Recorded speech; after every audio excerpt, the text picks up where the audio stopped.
You are now listening to the Chicago Clubhouse Podcast. My name is DJ Vince Adams. I absolutely appreciate what the Chicago Clubhouse crew is doing for the city of Chicago. Hey, young world, what's good? It's your boy Bernard Berrien, a.k.a. B-Twice. What up? This is Rasheed Davis, former Chicago Bear wide receiver. Hey, my name is Lemuel Stinson, a.k.a. Lemonhead, formerly of the Chicago Bears. What's up? My name is C.J. Watson, former Bulls guard and bench bomb creator. This is two-time six-man all-star baller Ricky Deuces Pierce. What's up, people? This is Chicago radio legend Rick Party, the voice you hear everywhere. My name is Pee-wee from the movie House Party. This is Megan Martinez from the Good and Funny podcast. Hey, this is Bubba Ball from the Shits podcast. Hey, this is Nika from One Shot Wellness, repping from the ATL, dropping some drips on that Chi-Town Clubhouse podcast. This is Sherry, and you're rocking with the Chicago Clubhouse Podcast. You are now rocking with the Chicago Clubhouse Podcast. You're now rocking with Chicago Clubhouse Podcast. And you're rocking with the Chicago Clubhouse Podcast. And you're rocking with the Chicago Clubhouse Podcast. Where they think they know everything. Where they think they know everything. Where they think they know everything. Where they think they know everything. Where they think they know everything. But they don't know shit. But they don't know shit. But they don't know shit. But they really don't know shit. But they really don't know shit. But they really don't know shit. But honestly, they don't know shit. Hey, I smell something. I smell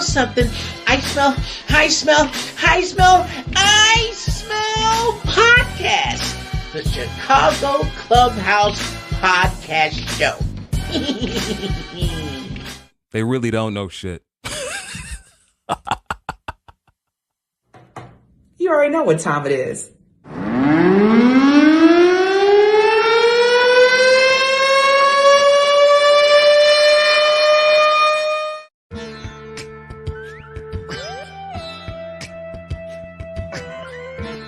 You see this Eddie Jackson jersey right here?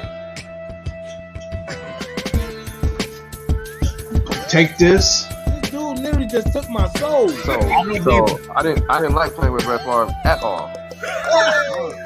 You could have waited until the draft if you wanted to look at another quarterback. You didn't have to sign Andy Dalton, who is really nothing but a backup. Evander Holyfield is 58 years old. What you want to fight a 58-year-old man? But man, he wants to keep fighting. Because he want to fight him. Okay, it's an exhibition. But yeah, it's an exhibition because, you know. This ain't Drago and Apollo Creed, man. Ain't nobody about to. Man, Martin and Tommy Hearns was an exhibition. You saw what happened to Martin. This could hurt.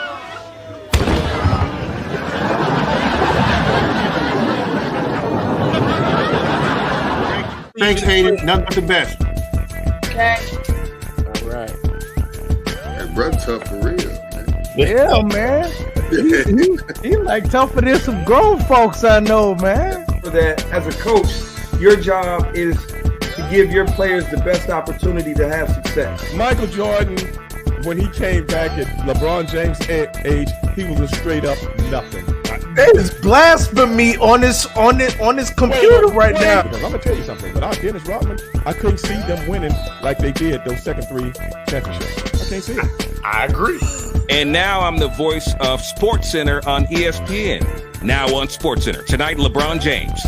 And whatever. Do you guys really coach how exactly to tackle correctly? Because I see it all over the league now. People cannot tackle like they did whenever you guys played. But do you guys practice tackling at all?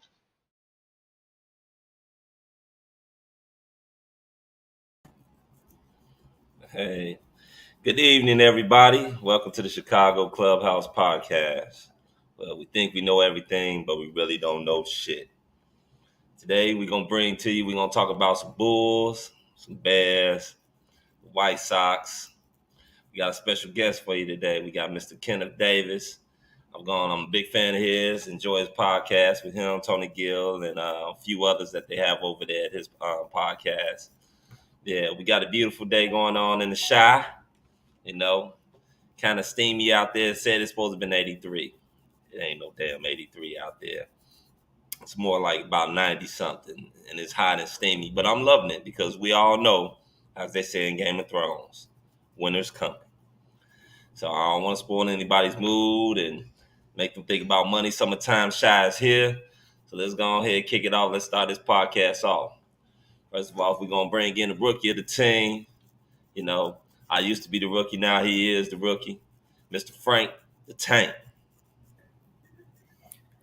What's up, everyone? What's going on, Frank, man? Hey, I don't hear no music this week, so which is a good thing. It's coming. Hold up. It's coming. It's coming. About to kick it in. About to come on. Here we go. Representing the 4th of July, baby. Every time I think about this, I think about Hulk Hogan. That's the only reason why I think about it, too. This is Hulk Hogan. He made this song.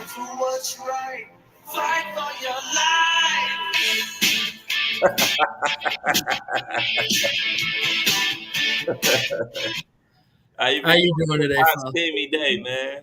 Good, man. My wife just texted me and says if I sneak down there because tornado sirens are going off, you know. Oh, is it? Ooh. Yeah, it's not yet, but if it does, so that'll be interesting. But yeah, it's definitely. I mean, they just got back from swimming. There's no way it's only 83 degrees. That's right. I know, right?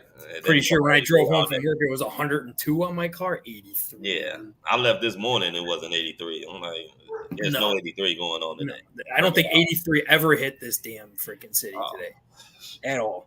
Hell nah. Not with the fake thunderstorms coming and shit. Yeah. But we're gonna also bring in the other member of the Dream Team. Stat man who knows all the stats from the 80s and the 90s, shit, 2000s, 2000s and 10s, 60s, 50s, 40s. Right. I don't think there's any damn thing. Back to the fucking 1800s. We're gonna bring in my man JB. Oh, where's JB at? JB, are you there? What up? What's going on, brother? Man.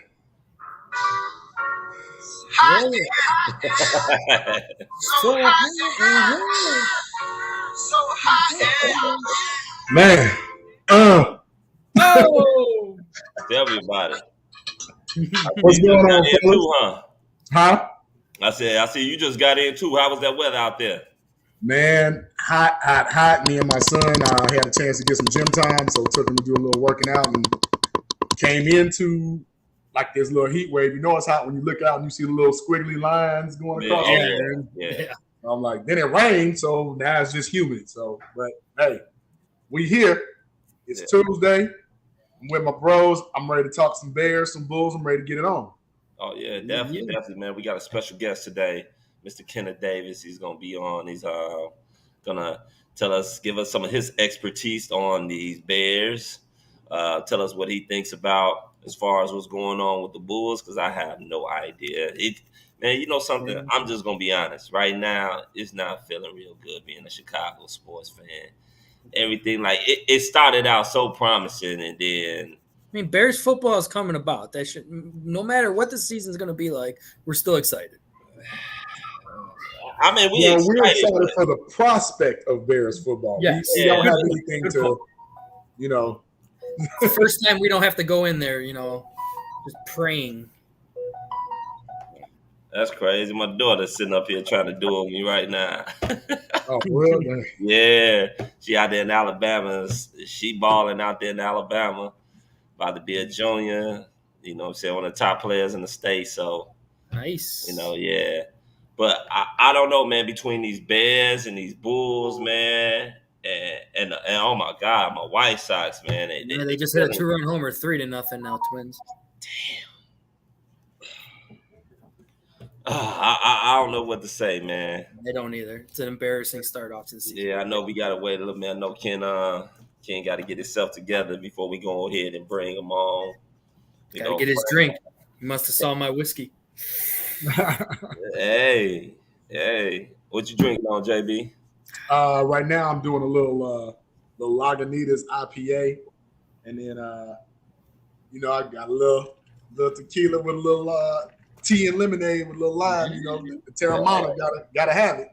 Hey, nothing wrong with it. As you've seen, I haven't been saying any vulgar words because right now I have one of the kids. She's literally just sitting here watching the show, and she's doing my nails right now. So I'm trying to keep my cursing down to a minimum. Keeping your composure, I see. Okay. You trying to be the PC parent. That's really not me. Oh, Vernon, that's harsh, man. It's KD McGrady. That's harsh. Vernon, man. we're gonna jump into that a little later. Yeah, we got to get into that. I would say maybe if we went out and got Anthony Davis, we might be able to pop in a McGrady in there. But man, I don't know about that one. I know everybody on the fence about that one. I don't think that one's gonna happen. And then we got the best mom in the business. Right hey, mom, how's it going? Yeah, so we encourage everybody to come in. Leave us your comments. We're gonna get to your comments. Answer some of the questions that you got. I know there's plenty of fans out there. They want to know exactly what we think, and we'd like to know what you guys think also about what's going on with our special teams right now. I don't know if it's the front office or if it's the owners, but it's not a good time right now to be a Chicago sports fan. We got the hope, like JB said, we got the hope of the Bears. We're looking forward to it, but we're really not expecting nothing.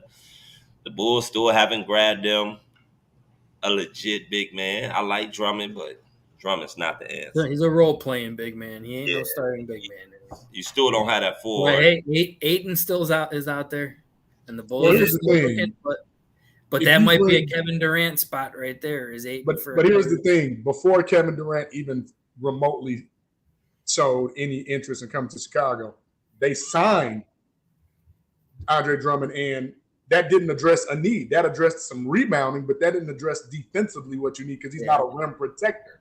Now he'll get you 4-5 offensive rebounds and another 6-7 defensive boards, but he's also somebody that's constantly in foul trouble. Right. Exactly. Let's bring Kenneth in here and we could talk a little bit more about this too. Do we want to start off Bulls or do we want to go Bears first? Let's get straight into these Bears, man. Let's bring in Big Ken, the real KD of Chicago, right here, baby. You're on mute, Kenneth. You muted up. Ken. There we go. KD, what's up, brother? What's up, JB, man? What's going on, man? Long time no see. Long time, man. What's the good? Unfortunately, what's the good, and it's not that much. On real talk, is sad. Man, it's hard out here in the streets for a Chicago fan, man. We was just chopping it up about the White Sox before you came in. I mean, just as of right now, waste of a season. You know what I'm saying? Man. It's facts. I mean, you got a team that's supposed to contend, and you nowhere near contention. The Bears are rebuilding. The Bulls are straight, but I can hear from how y'all talking. There's things we want that they're not gonna go ahead and get. So, I mean, as a fan, man, it seems very Chicago-y. Vernon. Vernon said Barry White in the house. Yeah. Matter of fact, you know what? Let's go ahead and kick it off with some Bears talk. Ken, I actually watch your podcast. I watch it at work, Fama. Yeah. I watch it at work. Yeah. We can watch this podcast at work. Yeah. I can't get this podcast at work. Frank can watch your podcast at work. He can't watch this one because I tend to mess it up all the time. The funniest thing about that, since we're talking about that, last week when you weren't able to make the podcast, it was on YouTube. Not even kidding. I was able to watch it at work. I'm working on it, though. I'm seeing a therapist about this.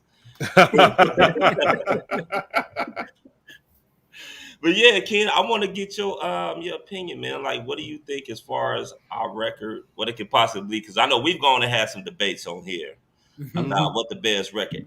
Now, from what I've been hearing from the experts, our schedule is not strong. It's actually one of the weakest schedules in the NFL.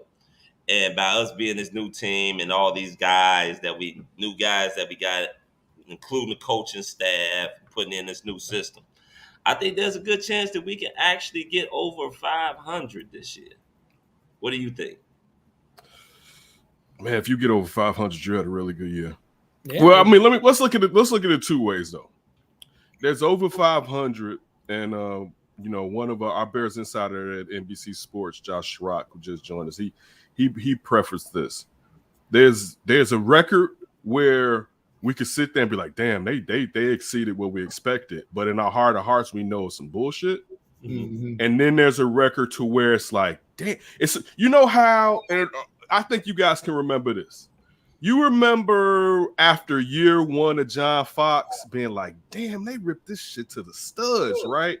But being like, damn, that defense, they ain't got nobody on it, but they kind of playing a little bit. Like at the end of John Fox's first year, you was kind of like, I think they defense may be kind of straight. And we waited to the next year to be like, maybe. And then in the next year, they was almost at the back end of top 10 before they traded for Khalil Mack and Fire Fox or whatever. Correct. Right? Yep. So the reason to me bringing that up is if they have a season like that, because one, we're leaning in on this defense. Like, it's not even a reason to bring Matt Eberflus here if we're not going to sit there and the defense that they surrounding the ball, they playing to the ball, all the stuff we loved when Lovey was back here as far as no quitting. All right, if we gonna act like it's a turnover, even though the ball was whistled dead. All the gang tackling that we were used to see. You didn't see one guy going to tackle somebody. You saw several gentlemen doing that, right? Mm-hmm. That's what we should see this year if things are going well and they're following the program offensively. I don't know, because when you're talking about a Luke Getsy, he called plays 1 year down in the SEC. So I have to see. I mean, no, because I'm not going to come on here. Like, all of us have been here too long. And one of the best things about having a new regime, optimism, right? Yeah. So we can be optimistic, but we know the track record of the success. So I can sit here and be like, man, listen, they've solved one issue since being here, in my opinion, and that's the secondary. Because it went from your offensive line was the worst, then your secondary to where now, and then probably your receiving core to where now your secondary, basically, I believe if these rookies work, is looked at as a strength compared to where it was 2 months ago. You know what I'm saying? So, and it's a cover too. So you get those guys, those dogs got to be on it in these zones in the cover two for this whole boy to even work. You know what I'm saying? So for getting to your question, I think the same record as last year. 6-11. You know what I'm saying? I mean, it wouldn't, if they got a couple more wins, I can't say it wouldn't surprise me. It kind of would, because they're rebuilding. Like, that's as much as people want them to go out and make a crazy splash trade for DK Metcalf. They're at the front end of a rebuild, though. See, the problem if you make that deal is twofold. One, now our schedule is on DK Metcalf's schedule. Right. You know what I'm saying? And we keep saying, all right, so you're going to sit here. What's the whole point? And again, this could be a failure. But if we're supposed to believe that Ryan Poles and Ian Cunningham, y'all can draft well, right? This is what you're selling me, correct? Right. All right. So I want you to use that draft equity to get cheap prospects that we don't have to pay for 4 to 5 years. And that in that window, hopefully you can perhaps contend or whatever, right? You give up those, because you're giving up probably a 1 and something else. Let's just hypothetically say for a DK. You make that move. Good young player. Good young prospect. You make that move for DK. One, he's a one-trick pony, not dissing the trick. You know what I'm saying? But then you have to pay him. So now the Bears have $100 million in salary cap for next year. That's $22 million probably DK got. This is before we play Roquan, right? Like we got to start looking at those slots that you have to where, and think about it, you're going to have a top 12, 15, probably top 8 pick next year, right? You can draft your receiver. You can. You know what I'm saying? Like now we don't have to worry about paying him for 4 seasons, and that money can be used to go out and get another offensive lineman. You know what I'm saying? Because it's not fair to us because we've sucked for so long, but it's logic in it to where it's like, don't hasten this up. Especially if it's going to work. And then what you hear Ryan Poles talk about, a foundation. Now his foundation, he may not be the best carpenter. You know what I'm saying? He may not know how to set that foundation correctly, but if I'm under the belief system that he can, I have to give him time to let it work. I can't say because Ryan Pace messed up, now you better hurry up and do this, and then you skip steps, and you be like, yeah, I told you, you know what I'm saying, man? When I like to whip it, I like to whip it back, then I like to whip it forward. You told me only to whip, and it's like, nah. So I got to give him his chance. Yeah, Ripper will to go. So I got to give him his chance. So for me, looking at this as a rebuild year, if they get 7 wins, gonna be straight, to be honest with you. They get 7 wins and they still got a top 6, a top 7, top 8 pick. Looking at next year to me is when we got to start really asking some questions. All right, about your team building process, how you're spending your cap money. You know what I'm saying? These coaches that you brought in, if they know what the hell they're doing or not. But I don't know, because Matty Eberflus has never been a head coach. Luke Getsy has never been a play calling offensive coordinator in the pros. You know what I'm saying? So you got all these guys taking on new jobs, including the general manager, that I have to see how it works. So again, lastly, I say 6 wins will probably be where I'll be at. If they got to 500, I'd be like, man, that was a successful season, depending on the narrative, or if they went on like a 6-game losing streak. It'd be like, man, what the hell were you doing? But it's something to that effect will kind of decide how I felt about next year. But last part, like I said, I think 6 to 7 wins would probably be where I'm at. Where you at, JB? Where you at with it? I'm the same way. I said no more than 6 or 7, because to be 500, that means we would be 9-8, and I think that would be a little bit more of a stretch. If you have a high watermark as a Bears fan right now at that 8 to 9 win threshold, I'm not saying that that's too lofty, but at the same time, I'm looking at some realistic things, because right now the only hope that we have right now, honestly, is in the division. Because I'm not ready to say Aaron Rodgers is going to fail, but I can say Aaron Rodgers can go 10-7 this year, as opposed to his normal 13-4, or 13-3 back when they only had 16 games. So I'm not ready to write him just off yet. And then I'm looking at a healthy Minnesota this year, improved offensive line, new coaching scheme. Then you have Adam Thielen coming back to that receiving core. So they just got better, a healthy Dalvin Cook, So I'm not just – and the Lions, as I know you all saw the little metric where they have spent the most money on their offense out of the whole entire NFL. So there's some, little contentions within the division that we have to deal with. Whereas, hell, we played 3-3 in the division. Now we're talking about, can we win 6 games outside of the division? That might be a little difficult. Okay, Frank? I'm actually at that point where JB said he can't see it. I could see them battling 8-9, 9-8. And it's only because of the weak schedule. All right. I can't look at that schedule and say there is only one team that we are playing that is pretty much a guaranteed loss, and that's the Bills. Like that's really the only one that I can say is a guaranteed loss. And like how you said the division, Aaron Rodgers is Aaron Rodgers. More than likely, they're probably going to be the favorite to win the division because he's your quarterback. Clear. But, deep second half of the season without the weapons that he had in Devontae Adams, it'll be interesting. The Vikings, you brought up Thielen. I agree. That is a huge increase in their weapons, but I still don't think Kirk Cousins is shit. I really don't, especially when it comes down to I guess he can get you to the playoffs, but he doesn't really get you anywhere past that. So, maybe they can pull out a division win because of all the weapons they have, and they still got a pretty solid defense. And the Lions did improved a lot, actually. So I actually have them split in the division, but, when they're playing teams like the Texans, the Jets, the Giants, these teams that they should beat, we all would hope they should beat, but we all know, from all the disappointment we've had as Bears fans, they have been able to drop the ball a lot on teams that they have beat. But with that weak division, I actually have them 8-9, getting close to that 9-8. Yeah, I don't know. Me, I'm a little more optimistic, and the reason why I am optimistic is, first of all, the Bears tend to do this shit. This be the Bears type of shit. When you sit up there and you expect their ass to be bullshit, like and we expect out 12 wins. What was that, Matt Nagy's first year? Nobody expected the damn Bears to go 12-4, and out of nowhere they go 12-4.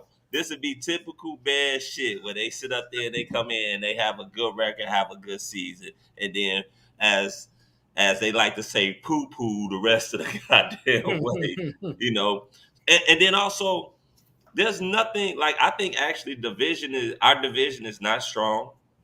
I think you got the Packers, but like you said, still Aaron Rodgers, but Aaron Rodgers lost his top 2 wide receivers. The Lions are still the fucking Lions. And then Minnesota, I'm not a believer in Kirk Cousins. Anybody here believe in Kirk Cousins? Raise your hand.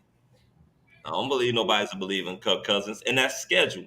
You play in the NFC East where, what is it? No, the AFC East. You got the AFC East where you got what? The Jets. No, they play the NFC East too because they play Washington, Dallas, the Giants. Exactly. And Philly. So the AFC and the NFC East. I mean, shit. I mean, you got Dallas.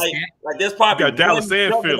Dallas and Philly. And don't not forget, we haven't seen what Philly is this year with everything they've done to find out if Hurts is real or not. So I mean, one thing I'm about not really sold too much on the Cowboys. To me, if there's any fan base that annoys the shit out of me and that's overrated, is the fucking Dallas Cowboys. Oh yeah, hell yeah. The Cowboys, Kirk Cousins, the Russell Westbrook. Be high on them. How many times have the Cowboys disappointed? Yeah. How many years after years after years have we heard these so-called football experts put the Dallas Cowboys in the NFC Championship in a fucking Super Bowl with half the damn time they don't even make the playoffs? And then not only that, when's the last time the Cowboys beat us? When was the last time we played the Cowboys, though? I don't even like 3 years ago. We're going to beat them the last 2 or 3 times we played them. 2 or 3 years ago. I mean, and we always. I'm not a believer in Philly. Yeah.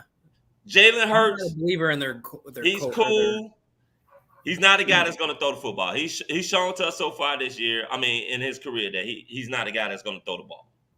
He's not a good thrower of the bat. Now, as far as him running, yeah, and the defense, it keeps on. Actually, I would actually like the Bears to sort of replicate what they do and what Baltimore do, which is power run and leave it on the defense. Keep them high-powered offenses on the side. But like I said, I think about maybe over 500 because of the schedule.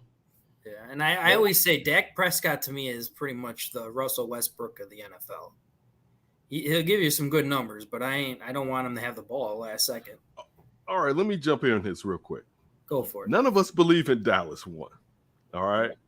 The thing is, we're talking about a regular season matchup. See, now, if we're talking about Dallas in the playoffs, hell no, I'm not trusting them. Yes. And again, I'm not saying that the Bears can't beat them, but I know even with Amari Cooper being traded, they still have offensive pieces that I don't know. It's really, can the Bears keep up is the thing with some of these teams that we're looking at. You know what I'm saying? So even with I'm a Alabama Roll Tide fan. I've always been like, I didn't trust Jalen Hurts, but looking at how they want to run their offense, and again, regular season, and can the Bears catch? So let me put it like this: if any of these teams we're talking about goes up by 27, do we think the Bears can catch up? Because they have not proven that.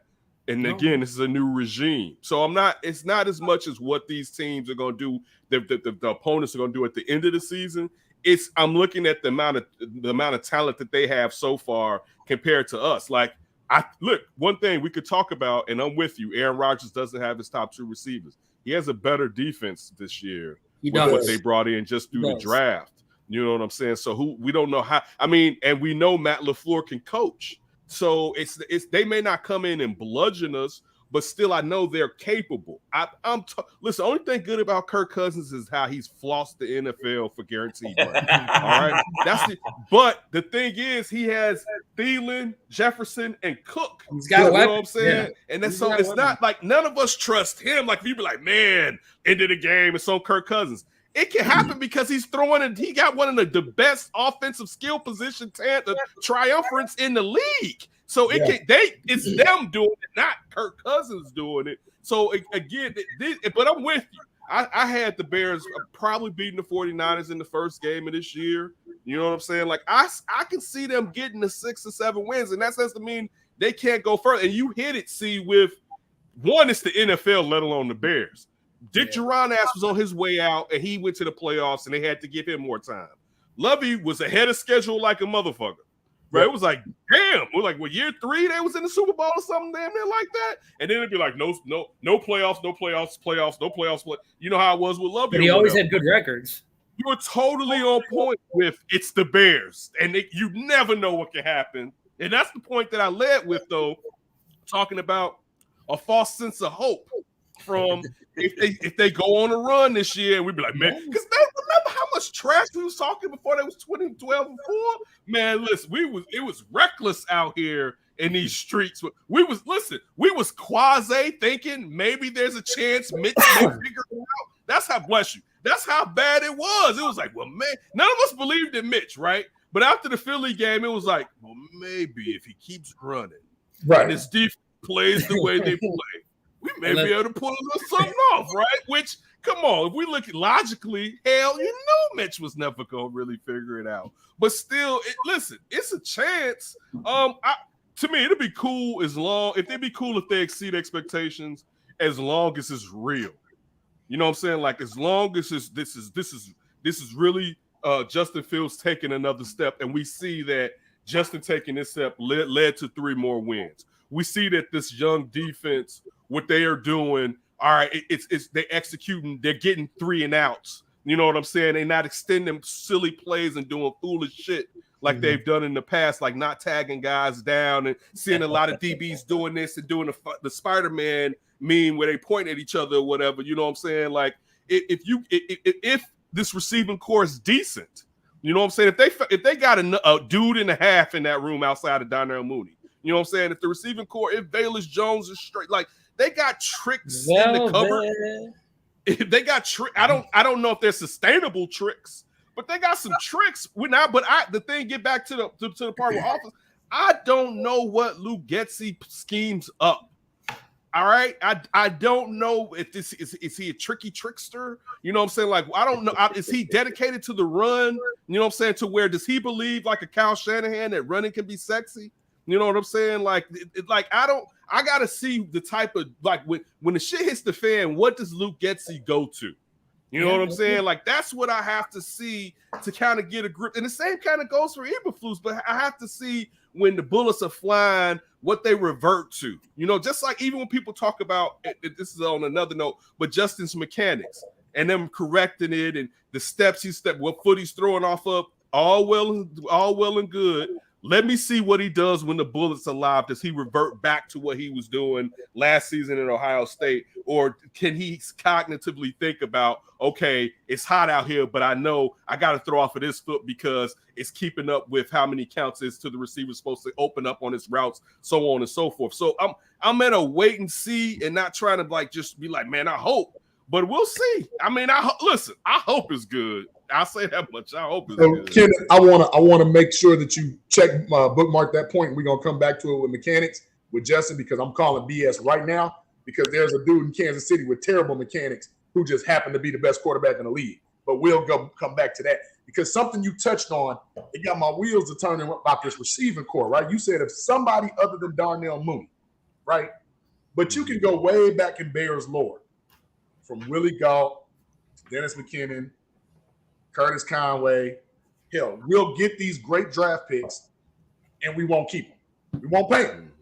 Mm-hmm. One goes to the Raiders, one goes to the Cowboys, one goes to the Chargers. Then we'll pick up somebody like a Jeff Graham, who comes in and does great for us, but he was a free agent pickup. Mm-hmm. Then we'll draft Earl Bennett. Then we'll draft my man out of Penn State. His name escapes me right now, but he's a route runner motherfucker. Bobby Ingram. Bobby Ingram, right? But then Earl Bennett don't pan out.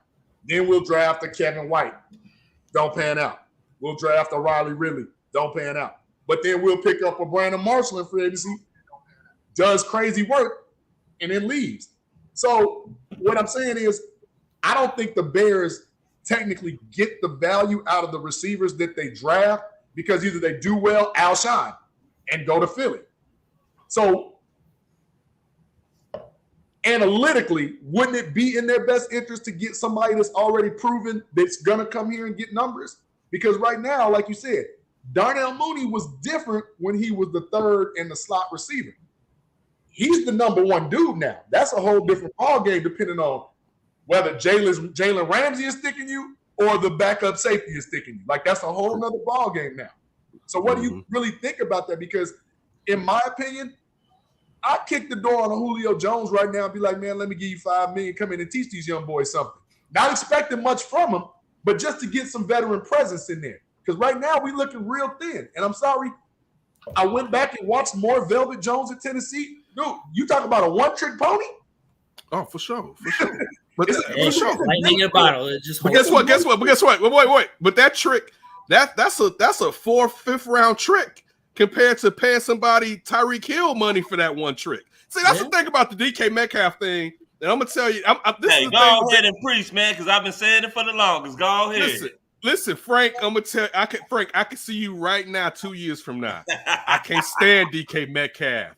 If he don't want to go over the middle for nothing, because what's going to happen? What would happen with DK Metcalf would be, we would be like, damn, son, I'm paying you to run a full route tree. Right, and that's what people will be like when we really start to hear people pontificate about, yo, you should be doing this, but this, and then when you talk about the money that he's being paid for what he does, is when people will start to be like, damn, I wish we had this. Now, JB, to what you had to say, right? One, we can't blame them for Kurt. Listen, so we could do this Curtis Conway discussion if you want to. Absolutely, because we talk to the brother, we know what's going on. I know, yeah. So wait, so this is the thing though. So shout out to the man, he did well for himself. But Curtis Conway, all right, and you brought up Jeff Graham. Let's not forget, we was waiting on Curtis Conway, for 2 years. Really, Jeff Graham when Jeff Graham came and took off with Kramer. That's when finally you had to sit there and it allowed Curtis Conway to kind of be the number 2, which in some ways he was better. And listen, I remember being mad. I'm like, get Curtis the ball as a kid, right? Like, we wanted this 4.5 speed. Remember, that used to be something. He runs a 4.5. You'd be like, right. If you say a receiver run a 4.5 now, you'd be like, wait, is he 6'4"? They be like, no, he's 6 feet. You'd be like a 4.5, right? But we can't sit there and blame this regime for the failures of the past when it comes to that. It's kind of what I'm getting to. Yeah. You know what I'm saying? Like, and but again, they seem to be doomed to repeat it, though. That's what's no. You could totally be right. I don't know. Yeah. Don't get me wrong. You can be right. But to my point, if we're gonna believe they can do well at their job, right? That doesn't mean they hit on every pick. That's not what I'm saying. But you have more drafts when it's like, damn, you got 4 dudes out of there consistently, 3 dudes, rather than, oh, you hit on 2 dudes in the middle and a dude at the back end. That's where I want to see. And again, with the Darnell Mooney thing, I didn't believe Darnell Mooney can't be a number 1. First of all, I'll say this. I didn't think Mooney, his rookie year, was going to be the guy underneath that he was. I thought he was going to be a one-trick pony. I'm like, all right, they got a speed guy, cool. And when you saw him running underneath, I was like, this little thin dude puts his nose in it, right? And then last year, now the thing about last year, what do we really know? Because still a lot of those teams had to bracket Allen Robinson. Right. They had to come out and be like, yo, I know he's down. We're going to start off over here with A-Rob or whatever. But seeing what he did as a clear number 2 last year, you can be like, and also the last part with the Mooney thing, Frank, before you jump in, the thing about Mooney where I can be like, you know what, I don't see it, Mooney, but it can happen. Shorty busts his ass. You know what I'm saying? Like, he doesn't settle, and it doesn't seem fake to where it's like, yeah, I'm out here running these routes while y'all watching. You know what I'm saying? It seems like now I don't know what his ceiling is, because my ceiling for him is lower than his ceiling, but he's proven to me that he's going to work his ass off. So 100%. I'm like, all right, let me see. But again, I wouldn't go in the season having him as my number 1, but I don't think it's as far-fetched that this shorty could be good, really good in the NFL. And at times, I want to maybe challenge to kind of be a number 1 or a 1B type of guy, depending on next year who they draft and run opposing him. And that's unless they find the guy, quote unquote, in the room now, which I don't think any of us believes in that. We don't have it just now. No. And I mean, you said it perfectly. Like, when it comes down to Darnell Mooney, like, is there anything that you can say about him that could prove that he can't be a number 1? There's nothing. Me. I can't see anything. I'm with you. My limited thoughts on him, which he should not allow that to suppress him, is the only thing that I can say where I can be like, because the NFL too is different now. And I use it like with Jason Tatum in the NBA. Coming out of Duke, I was like, yeah, shorty straight, right? But I didn't know the NBA was changing to the point where someone that's lean, even though he's strong to be lean, could just dominate. And I mean, he had a horrible finals, and the playoffs, his whole 3 was broken. But I love Boston was my squad or whatever, the great race. I picked them to win. I lost, damn it. Yeah. I thought they was going to lose to GSW, but I thought they had the best chance to go beat from the Eastern teams to go. But the point that I'm trying to make is I didn't know the league was changing to where somebody like Jason Tatum could be a force on offense and defense in the manner that the league has changed now to where we was kids like Derek McKee. Remember Derek McKee with the Pacers, tweener ass? Derek McKee was, listen, if he was a dog, he would feast in this NBA. You know those tweeners that Antoine Jameson. You know how when he got to Golden State and was like, what position does he play? Those dudes were killed. The point that I'm bringing that up is 4 or 5 years ago, I wouldn't think Darnell Mooney could really do it because I want a big, tall, long guy, right? But how the rules are set up, them dudes can do stuff now that they couldn't do 15 years ago now. Because you can't sit there and press them the same way. You can't scare them with going over the middle because if you hit them, your ass is gonna get fired and tossed out the damn game, depending on how you hit them. So it's not the same to where when I was growing up a decade ago looking at Mooney, I'd be like, I don't know about a number one. It's a chance now because it's a different league when it comes to passing and what they can do to these receivers, especially this year. But we can't look at him as being Tyreek-esque though, right? No. Hell no. Tyreek is special, man. You know, absolutely. Like, there's very few players that's ever put on a pair of cleats that's been that goddamn fast. So don't kill me on this. Don't kill me on this, guys. But we look at a Tyreek Hill and say, does he run a complete route tree? No, he's gimmicky, he's tricky speed, right? But there's a Hall of Famer that didn't run a complete route tree either, and some say he's the best receiver ever, and that was Randy Moss. Yeah, you're not wrong. He did it later on in his career, though. That's because he started. If I'm not mistaken, when he went to New England and Belichick had his the thing is this: you got some guys that can do it, and some guys are just a fucking freak of nature. Yeah. Randy Moss is a fucking freak of nature. He didn't do all 9 routes. He did post. He can get a motherfucking short hook, anything, take that 90 or whatever. He did nothing in the middle. He wasn't running no in routes. He wasn't running no drag overs. He wasn't running none of that. All the routes. What I'm sitting up there saying is that, like, prime example, y'all boy, DK Metcalf. I like him. Daddy was a Chicago Bear. Cool. DK ass ain't doing shit but running the goddamn 9 route. Nope. Slants, goes, corners, posts. That's what he runs the most. Huh? Slants, goes, corners, and posts is what he runs the most. You gonna pay a guy $25 million on that? Because like I tell everybody, DK has only had 1,000-yard receiving year in his career so far. You gonna pay him up excess of $25 fucking million? Now don't get me wrong, physically he's a fucking freak of nature. But outside of that, I think he's good, but I don't think he's. You paying them top 3 wide receiver money? You're gonna have to if you want. The market dictates so. Stay where he at. Real quick, and Russ didn't stay with him. Real quick though. I'm just saying, Russ wasn't like, man, I need him. I got to be with him, right? No, Russ wanted to get away from Pete Carroll. Yeah, right, I'm with you. But this real quick though, to get to the not having a developed route tree, dude. Tyreek Hill and Randy Moss throw the whole offensive playbook out. Because one, you're not gonna have 8 in the box with me, right? So the problem on top, but the problem on top of that, listen, put the safety out high, right? I'm still gonna blow through the zone, right? Like that. They totally think about how the defenses have tried to play against Kansas City, basically, where it's like, man, let's just play off and play back, right? And just because of Tyreek Hill, and we know Randy. Oh, listen, we all look at his highlights. It ain't shit, but him getting past the safety and the goddamn cornerback. Come on, dog. You're not supposed to be that tall and run that damn fast as Randy Moss was back in those. Like, they're total anomalies. You know what I'm saying? And even with what DK, they're on a level that DK is not on.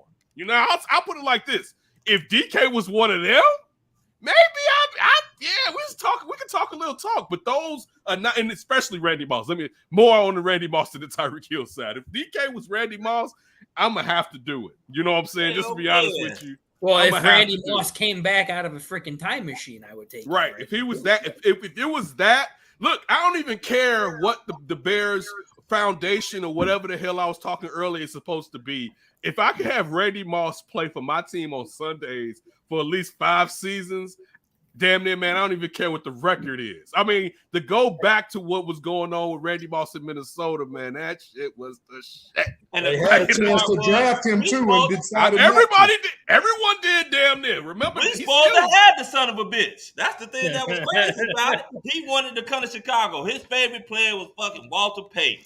What we do? Go right past and go get fucking Curtis Enos, Penn State's own, who ended up being a damn what was he? A damn bodyguard or a bouncer? Security officer. When I used to go tailgating, one of my good friends bought a Curtis Enos jersey at 99 cents on eBay, and he put a P on the front. And then he went and tailgated with that thing. Got pictures. DJ not that far. He runs a 4.3 340. He ain't that far. He can run that, but he doesn't get that separation like Randy, like a Tyree. He has speed, but he doesn't have that breakaway start. With Lockett on the other side. Like that shit they got is special, man. Like that shit is like that Devin Hester burst. It's a few players in NFL history that you can name that has that type of speed. Bo Jackson was one of them. You know, you had a guy like Bo. You had Darryl Green, guys like that. Deion, guys like that. There's very few guys that ever played the league that have special speed like that. And I agree with you, but when you talk about Hester in that too, just going to get it, another guy, Hester. DJ can go get fucking Gale Sayers. He got Locke on the other side. We're not giving Locke his props too. I like Tyler Lockett. Like he's one of the most underrated receivers. If Darnell Mooney can turn into Tyler Lockett, I'm happy. I'd like something better. I'd hope better. I'm not bringing them over for $25 million, dog. and draft picks. That's wide receivers now, though. But see, but that's what I'm saying. Like, and that's why I said with that type of thinking with the Bears, we're never gonna really get that number one. What's because Tennessee when they become a number one, we're not gonna play them. What's Tennessee doing right now? They're like, oh, it's time to get paid. We're gonna draft another one of you. Well, so look, they dropped the ball on that AJ Brown thing. I don't know what they were thinking.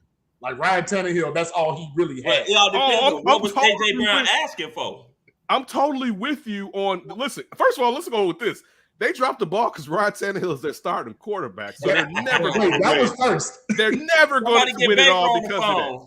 Right? But they sat there and got the kid out of Arkansas who, look, he may not be AJ Brown, but it's a chance he can be. And they're like, dude, this is what we're about to see. People are going to stop paying these receivers this type of money. And I'm going to tell you why. It's only been recently out of the last 2 or 3 years where we've seen the top receivers in the NFL win a Super Bowl. Outside of Jerry Rice, tell me who was winning Super Bowls when we were growing up that was the top receiver. And Michael Irvin. Well, Michael Irvin, but okay, I say and Michael in a run dominant offense. But look at pass dominant offenses. Randy didn't win it with Brady. Randy didn't win it in Minnesota. T.O. never won it. I have an anomaly. I do have an anomaly. Steve Smith. Go ahead. No, greatest show on turf. You say what? The greatest show on Isaac Bruce. That's the anomaly. I will definitely give you that. I'll give you. The point that I'm trying to make is if we went down Hall of Fame wide receivers of the most dominant, very few of them actually have rings, and I bet you if they do, it's probably not in their in their prime, where perhaps they got a ring, kind of like AB. You know, he has a ring now with Tom Brady down there in Tampa, and I'm not like he still was getting it done, but it wasn't AB in Pittsburgh. But majority of these guys, like Tyreek Hill has one playing it over there in Kansas City. Majority of the time, top flight receivers does not equate to winning championships. It's facts if you really look at it. It does not say. Usually it's a nice receiver room and a cold ass quarterback. You know what I'm saying? Or you got mid stuff and your defense is crazy and you got another offensive player or running back. But usually those top flight receivers have not won, I should say, a ton of Super Bowls when they were the best player on their team. You want to know who else hasn't either? A lot of them top paid quarterbacks. Yeah, but that's a position you're going to pay regardless because I mean, but still, I mean, you're going to pay it, but Joe Flacco, they always like that. Like they win before they get that bag. But when they get that bag, that's why everybody's so hell bent on trying to win it when that player is on that rookie deal. Because once they got to sit up there and pay him that bag, Now all of a sudden, but that goes with a lot of positions too, because now I look at somebody and I feel I don't think he's not worth the money, but I look at somebody like a Derrick Henry. Like, you should be able to win something when you have a guy like Derrick Henry. Now when you got a quarterback like Tannehill. But you got to have a better quarterback. Right. That's my point. You got to have an applicable quarterback that can go ahead and say, well, hell, if you go 8 in the box, I'm going up top because I can throw this ball. Yeah, well, that's the thing, though. I mean, you kind of look at it. How many games would the Chicago Bears have won if they even had a competent fucking quarterback? How many Super Bowls could they have possibly been in? Maybe they would have won a goddamn Super Bowl or 2. I'll say this: they had a competent. They would have won another one in the '80s if they had a real quarterback. Before we move to the defensive side of the ball, I will say this: if Deshaun Watson was our quarterback that 12-4 year, I don't know if we win, but I definitely think we go. I don't even want to touch. How the hell we get? Wait, you talking about that 2018 year? Because see, I don't even want to bring up the 2018. I told you this is what puts him in therapy. We cannot talk about First of all, you know we lucky Deshaun Watson not here, right? Well, no, I'm saying in hindsight. I'm just saying, like, boy, listen, that we dodged that bullet. There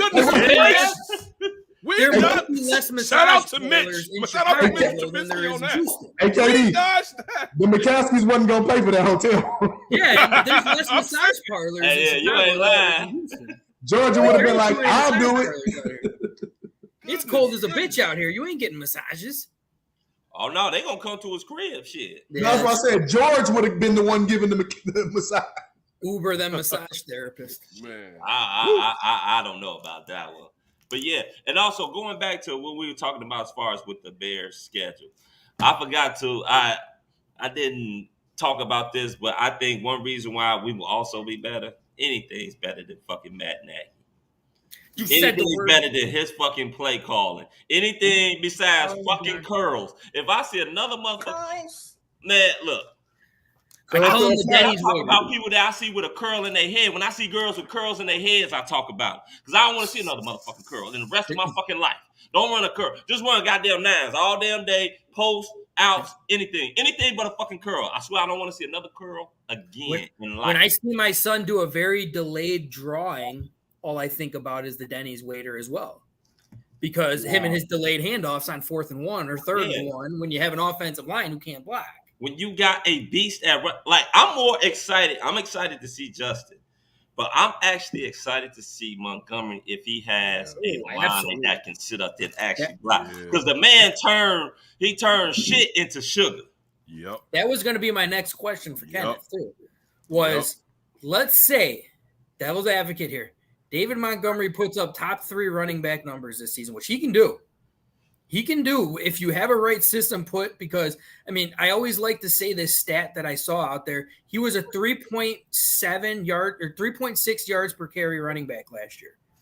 37% of the time he was hitting the backfield before reaching the line of scrimmage. I can't even imagine if you have a better offensive line what he can do. Like, if he puts up top 3 running back type numbers, are you paying him next year? And that's not even getting touches. He wasn't even getting touches. Yeah. He's supposed to be getting touches. He was averaging I think 9 or 10 a game. Paying him what though? Ridiculous. What are we talking about? That's what I was going to say. What are we talking? Like, are we talking about what Zeke? Let's just look at the market 4 years ago. Are we talking about like what Zeke got? Like, well, you got to negotiate with him. Let's see what he wants. Maybe for a hometown discount to stay in Chicago. From what I'm hearing, he loves it here, even with that piece of shit McDonald's drive-through guy. Like, even with him as the head coach, he still loved it here in Chicago. I'm a huge David Montgomery guy. Love him. I love Monty, but I would pay him, but I don't think, because don't you think, KD, like, they kind of think Herbert can do the same thing? Yeah, I mean, I'm with you. I'm with you, Betsy. Right, it's not, there's levels to them. And also, let me say this. There's a couple things that Herbert slightly may be able to do better than Monty. Just as far as, especially when talking about wide zone and shit. Mm-hmm. You know what I'm saying? Like, exactly what you say, the cutbacks or whatever. But Monty's a beast. Yeah, like, he doesn't go down. The fact, like, listen, his rookie year, I'd be like, I wanted him to go down just for his own sake. Because I felt it was going to allow late hits and guys to come in at his knees sometimes. To be like, damn, shorty, go, they got you. Or I felt like he was gonna pull a joint out just because he's trying to jump and they got his legs wrapped up. You know what I'm saying? Like that's just the type of beast. And look, people be bullshit, right? Like, man, I took speed training. My speed. He was actually faster last year. But he even got faster this year. Before he got hurt, he even got faster each year. You could tell whoever helped him straighten out his gait or whatever, it worked or whatever. It kind of, and again, I can't put Darnell totally here, but it's part of the reason why I give Mooney more props than I was willing, because like these are the real dogs on your team. These ain't the in front of the camera dogs grinning just for the sake of, yeah, I'm out here practicing with Justin, and then when the cameras go, they be like, man, I'm about to go to the crib. No, these are the people that they take their job to those levels where it's like, dude, you really for real about it. And David Montgomery, listen, to answer your question, Frank, I don't want David Montgomery to go anywhere. I don't know if it's a sound decision at the beginning of a rebuild to give a running back a whole lot of money. But would I be mad if they paid him? Nope. You know what I'm saying? Like I want David Montgomery to be here at least another 3 years on top of this season, because I think a player like that is good for your locker room. And now another thing too, I think we're about to start seeing some of this younger leadership take a hold of this team, because now those vets are gone. You know what I'm saying? So now you got a young quarterback, but now one of your veteran offensive player, one of them was Allen Robinson. Now, I'm not this A-Rob. A-Rob's going. It helps a David Montgomery rise and a Darnell Mooney rise and a Justin Fields rise. That they have to prove it, though, for them to keep getting the recognition. Is like, oh, you that dude. But one, we know they bring it when the people aren't necessarily watching and their teammates see that. So I'm for it. It depends on the deal, though, because to be honest with you, I don't think we will all be upset. Let me just be honest. We would be upset if we were in the same situation that Dallas was in, right? Where the Bears' hands was forced, and they had to pay a running back. Well, Dallas had to pay him early because he was a first-round pick. Right. But the Bears, him being a later-round pick, now his contract's up. But the Bears sit there, and they pay for David Montgomery, and we're 2 years after, and we like, damn, we need X, Y, and Z, and now we can't do it because our running back is getting paid, and let alone don't let Khalil Herbert actually still be good or even better than what he is now. We'd really be upset, because even though we have an affinity for Montgomery, some of the stuff, it doesn't make sense to keep those players in your building, because the NFL has proven, dude, listen, and it was mentioned, outside of Derrick Henry, unless it's like some crazy pass catching running back, you know what I'm saying? And how many of those are staying healthy? Alvin Kamara, Christian McCaffrey, you know what I'm saying? How many of those guys has actually been healthy the last couple years? Unless it's like one of those guys that's so crucial to your offense, what sense does it make? And I hate saying this, all right? I hate saying this because of what running backs mean to me growing up. It doesn't make sense to give them the bag like that, man. You can go get you one. And I don't think they'll be the same. But you can go get you one, man. It's not as hard as it used to be. But don't you think Eberflus, because of the system he came from last year and the success Jonathan Taylor had, that he'd be trying to put Monty in that same middle? They want to run the ball. They've been very adamant about telling us they want to run the ball. So you got to have a bell cow back there. Now, you talk about, I'm just no order, but your top five: Derrick Henry, Christian McCaffrey, Dalvin Cook, Nick Chubb, and let's say Jonathan Taylor. If that's your top five, now when you get to that 6-7, we talking about what? Buddy in Green Bay, Jones. We might be talking about Monty. I haven't even said Zeke yet, because to me, Zeke is not a top 5 running back. He's just paid like one, but he's not production-wise. He's a top 10 right now. Well, production-wise, he's not a top 5. Just go look at the stats. He's not a top 5. I did this on a show 8 months ago. And all the comment people was coming in the comments, and I think I got to where Monty's like around 8-ish. You know what I'm saying? From people like just reminding me of running backs that I wasn't necessarily thinking of or whatever. I think but that's still elite being in the top 8. I mean, but even with even the guys that we mentioned, how many of those guys are you going to give a contract to? You know what I'm saying? Like, well, 3 of them already got their money for sure. Right. Right. But I mean, in the situation that think about it, Derrick Henry still had to kind of fight to get get his bread. You know, and he's everything to them. And but the fear to them is one bad tackle and it's a wrap for, you know what I'm saying? Like Shorty's career is done and I'm still on the hook for whatever guaranteed money is still on his contract. You know what I'm saying? So it's, again, I would love to see it. And if it happens where at the end of this year, he isn't re-signed, I hope he goes to an organization where he can win and he can get all the bread he can possibly get. But I will understand if they didn't re-sign him. It wouldn't be what I would want, but it doesn't make sense to put a whole bunch of coin on one running back. It doesn't. Because then, okay, this is what we're saying. So everything that I've been saying is based off the fact that Ryan Poles and Ian Cunningham are supposed to be sound at their job, right?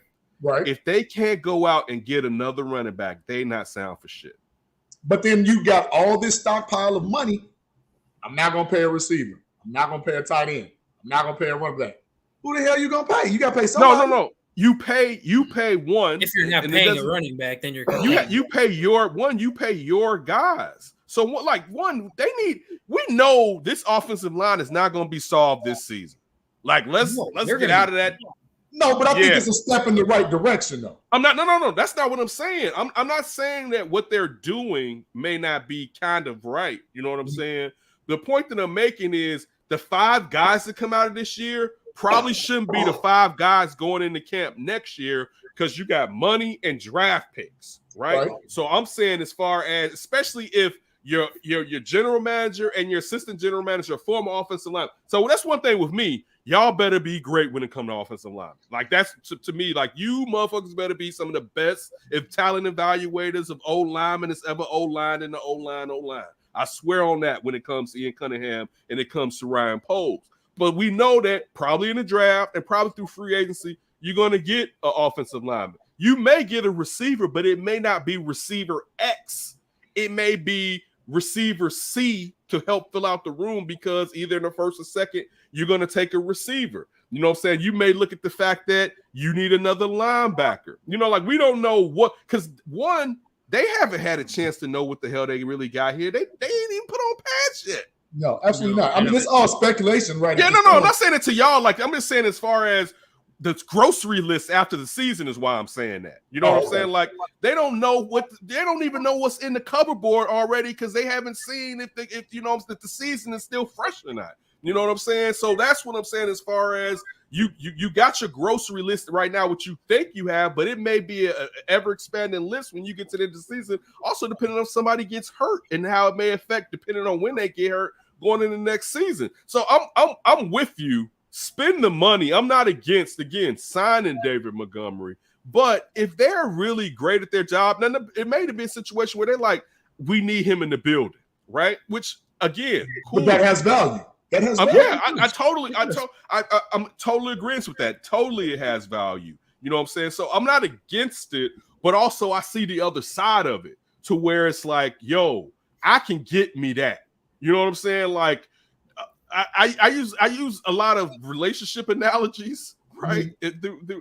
We've all been in a situation where it's like, you cool and all, but I can get back out here now. You know what I'm saying? Like, don't get it twisted, all right? Like, son, right?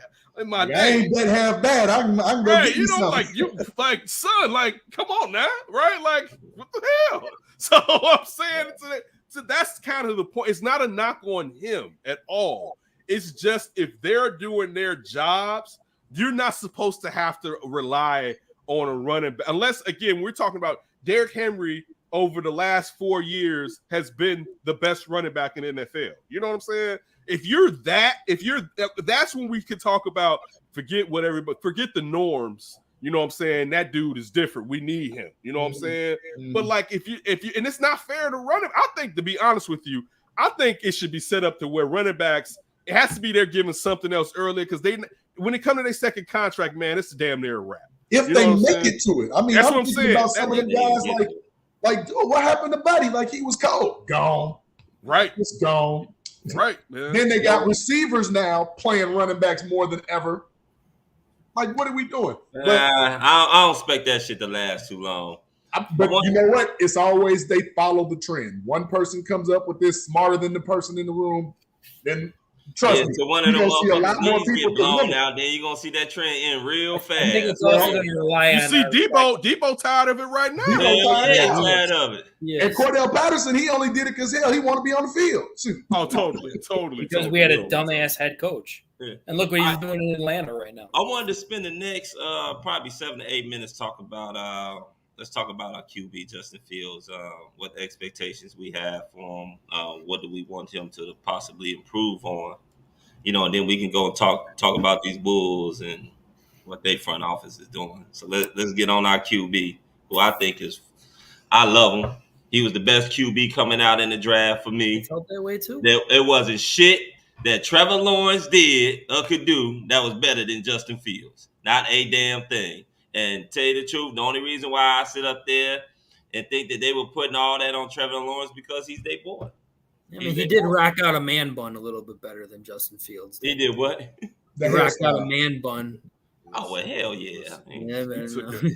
But remember, if you guys follow high school football, they were 1 and 1A, not 1 and 2. Right. 1 and 1A coming out of the state of Georgia, and they were not in the state of Georgia. I mean, they were 1 and 2 in the nation. Yeah, right. And they both came out of the state of Georgia. So when they finally had a chance to meet, we kind of saw what it was, right? But again, you got to look at other factors. When I look at Justin Fields right now, I look at Justin Fields being somewhere as if Russell Wilson and like Randall Cunningham were some kind of way more together. I always said if Cam Newton kind of slipped in there and gave him a hug too. Well, you know what? I don't see the Cam Newton because I think this is going to be contradictory, but I think Cam Newton overly used his size as opposed. I agree with you. Fields is a big.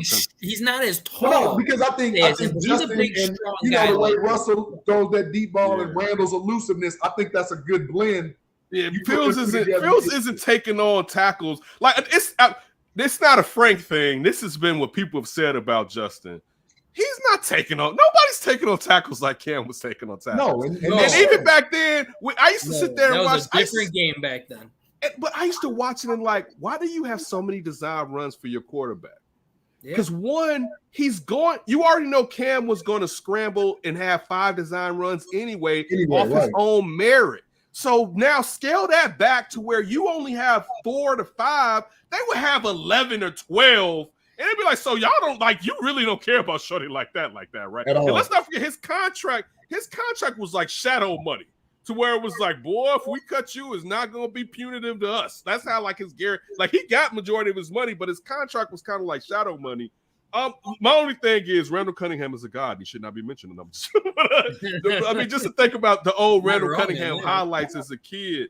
I think Russell Wilson, a taller Russell Wilson, you know what I'm saying, will probably be something of the because he wants to win one, and this is one of the best things about this. He wants to win from the pocket. He does. So yes. it can be a hindrance when you have an athletic quarterback that doesn't want to learn before it's too late. Because the problem with a lot of them, it's too late, and now I have to win from the pocket, and I never learned how to win from the pocket. Right. So you want a guy to come in early and realize, let me not get my brains mashed in and my extremities hurt. Let me learn to win from the pocket, and then I can still use somebody like, and again, like Aaron Rodgers. Listen, a young Aaron Rodgers, you know what I'm saying? Take off on your script, throw it. Like, you want a guy that's more like, at times I can do it, but you want a guy that's similar to that where I'm athletic, but dog, I'm going to use my legs. Russell Wilson, even though Russ waits to things are unscripted too often. You know what I'm saying? To where it's not 1, 2, 3 step, go. It's 1, 2, 3 step. I'm about to spin. I'm about to come back around. And it's like, no, sometimes, buddy, you got to just go with what the offense is necessarily dictating. We can't do that all the time. But I think, definitely, in my opinion, when it comes to him, I think it's definitely a lot of Russ, or a bigger Russell Wilson, I would say. And if he's that, shit, you good. To be honest, I don't want them to turn him into Josh Allen either, because you notice Josh Allen doing a lot more running now too. Yeah. Josh Allen is a bull. More running. I'm with you, but dog, look how big Josh Allen is. And those are a lot of design runs for Josh Allen too. But that's what we just talked about with Cam Newton. Eventually, that's going to catch up to you. Yeah. Well, I mean, he don't have to worry about it because Matt Nagy's dumb ass is not here no more. Another dollar. Design. Another dollar. Damn. Yeah. So we ain't got to worry about that. I just swear everything. I think Justin Fields is exactly that. I think that's what he is, and that's what he strives to be, is that pocket quarterback. I mean, you look at him at Ohio State, the man completed almost 70% of his passes. No, he did. 70.3, if I'm not mistaken. Yeah. So he completed a high percentage of his passes. And like I tell people, these ain't no dink and dump ass passes. No. The man was throwing bombs out there, and I mean, they were all the damn money. You also got to look at that. Ohio State had a great offensive system where I've seen a lot of great offensive. Say that again. Three. I'm sorry, 3 great receivers. Yeah. Great receivers. I still seen quarterbacks that had a lot of wide receivers that had great wide receivers that still don't complete at that fucking percent. I agree. I'm talking about, when I say throwing bombs, I'm talking about 50+ yards and on the fucking money. When you see him throw that deep ball, it is like freaking poetry in motion. Maybe it's because we just had 4 years under Mitchell Trubisky watching him throw the deep ball.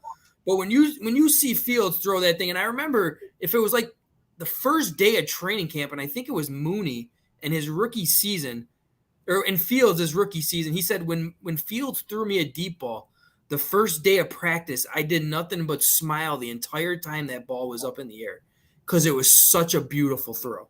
Like that, there was one main thing he needed to change, and that was to have a quicker release. He needed to stop holding on to that ball too long.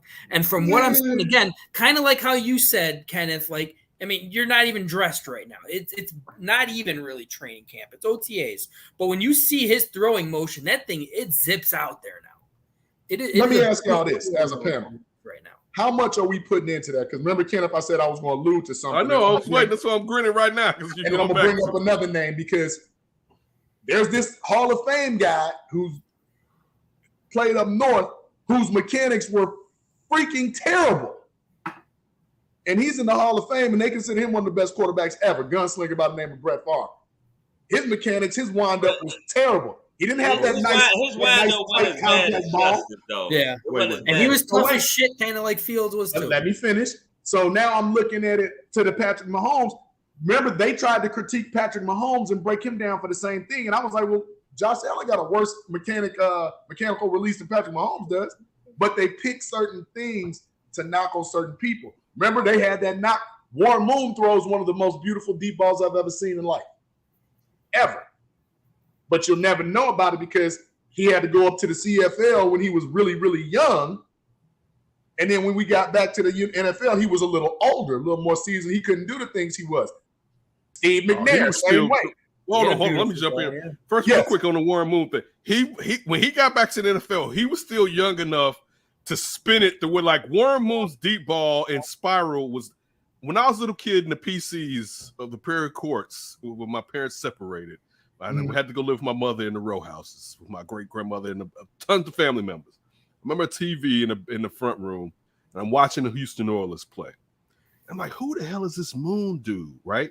Now, Warren Moon used to wear white sleeves. Yes. Dog, I did not know he was a brother when I was a kid. Of course, a couple years later, I knew. When I was a little kid watching that, first time I watched Warren Moon play, I didn't know he was a brother because I couldn't see his face and I couldn't see his arms. So I just thought the Oilers had a dope-ass white quarterback because we wasn't used to black quarterbacks back then.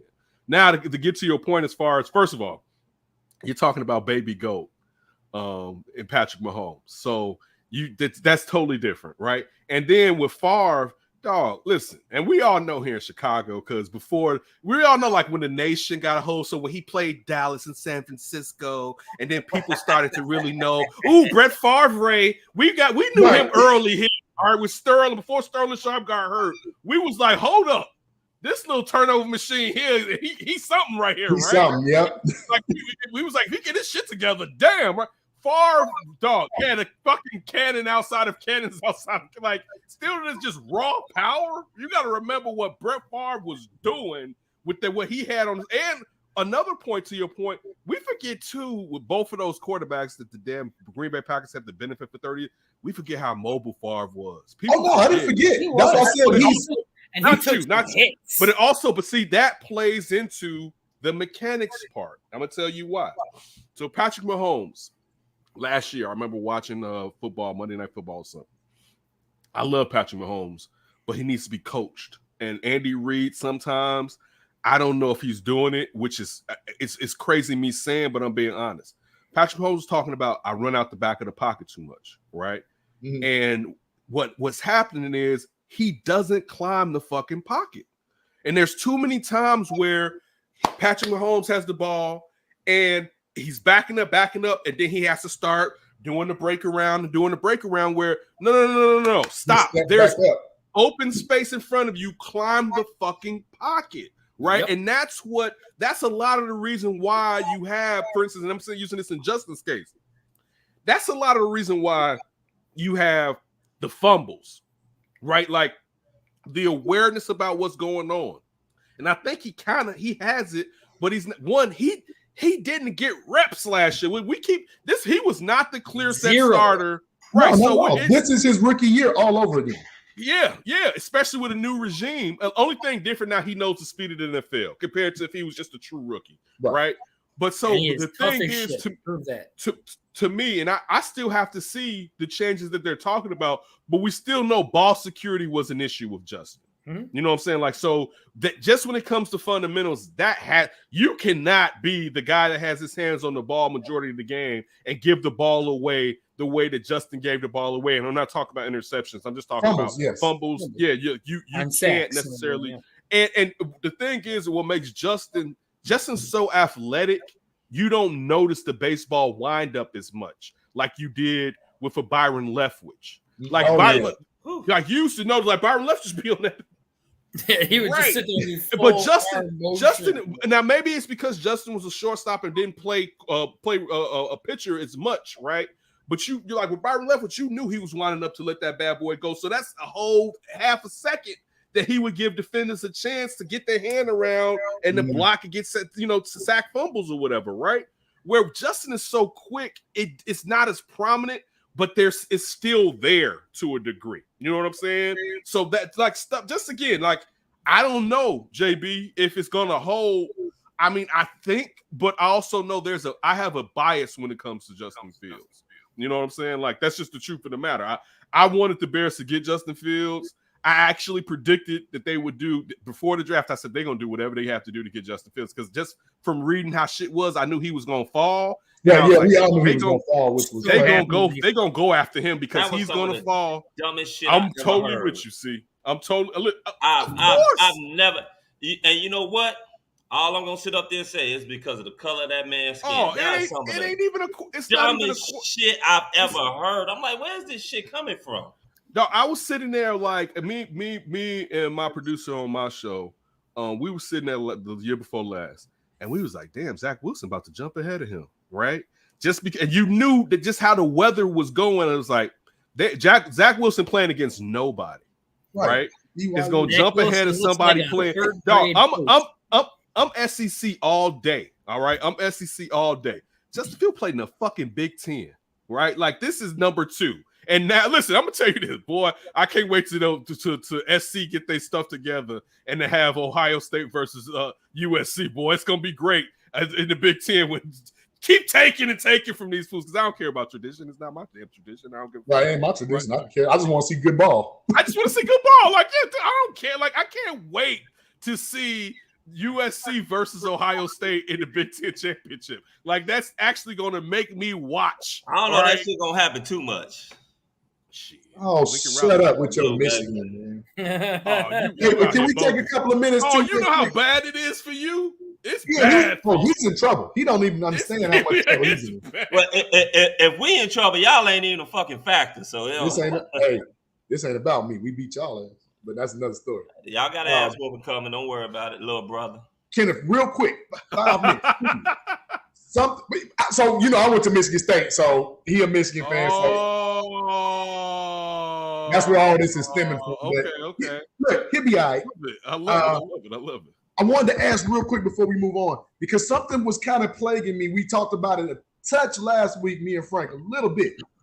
What's going on with this D-line on the left side? Like Al-Kadim, Mario Edwards, Travis Gibson, Angelo Black. Like what are we looking at right now? Because right now I'm looking at a carousel on the outs of everybody. If you just give me 2-3 sacks, it's gonna be by committee. That's all I'm looking at. You better hope that Quiddy is decent, and you better hope Travis Gibson gives you shades of Mark Anderson. We said that. You better hope compare him because to Mark, it's going to you listen. And we're saying this as if Robert Quinn is going to be there. True.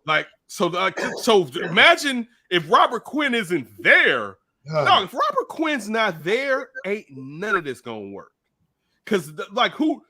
All right, raise your hand if you believe that Justin Jones is going to be a dominant 3 technique. I don't. I haven't, because he wasn't the dude they went after initially. So that tells you where he was on their list. I have more faith in Tonga right now, to be honest with you, because I know he's gonna put his nose in the dirt. You know what? I don't know why. Maybe he's just being. I love me some Tonga too. You know what I'm saying? But you know what? Playing, he's going to be stout and do his job at nose, basically. Take on 2 blocks. At the end of the day, he's going to right. You know that. But if that 3 technique's not shooting off and in the backfield, it doesn't work. Let alone we don't know where Robert Quinn is going to come in on that. But then imagine if Robert Quinn isn't even there. Now defense is basically you can sit there and just double Justin Jones, and it's a wrap, basically. Yeah. You know what I'm saying? Like you can look, you tackles, you should be able to do this on your own with these cats, basically, right? I want you guys in the middle. All right, left guard, center, you take him on or whatever. You ain't even focus as hard on Tonga because you're not worried about him penetrating and getting into the damn backfield. If you look, if Robert Quinn's not there, just in general. But if Justin Jones seems like he takes this job, he seems like he wants to be up to the task. But compared to like Bears players, like we talked about here with Monty or down there Mooney, I've seen their work ethic from a distance. Yeah. I don't know Justin Jones enough to vouch for. I didn't see enough in San Diego. I'm sorry, in Los Angeles. I didn't see enough for what. But it was a different system. But it went out just to play devil's advocate with him. He wasn't asked to be the 3 technique there. Mm-hmm. You know what I'm saying? So now, but again, so he wasn't asked to do that. So I'm supposed to believe he can do it. I have to see it. You know what I'm saying? But if you cannot collapse the pocket, this is gonna be a long year. You know what I'm saying? Like this is gonna be, if you cannot force the ball out. We've been through the cover 2. We know what's needed, and it's the ball coming out earlier than the quarterback wants it to come out. All right, a tick quicker. If you can't do that, especially against the Packers, you can have the greatest defensive backs of all time back there. Sooner or later, with competent receivers, it's a wrap. Especially they can't cover for 5, 6, 7 seconds. Right? Yeah, come on, dude. So to answer your question, if Robert Quinn is there, JB, it's a question, but I'm not. It doesn't. It's not as big as it is to me. If he's not there, then it's a crazy situation. But Kadeen is who you putting your spotlight on. Is it just because he knows Eberflus's system? So yeah, and so draft time for NBC, I did the draft for Alex Brown. Right. We saw that. And Alex Brown was talking about him and Adewale, right? Mm-hmm. And he was talking about how, on my side, which is the Khadid side, that I'm basically asked to stop the run in this situation, right? I'm like, so for instance, he didn't say this, but like, for instance, Alex Brown got you 7 sacks, maybe 8, but 7 sacks.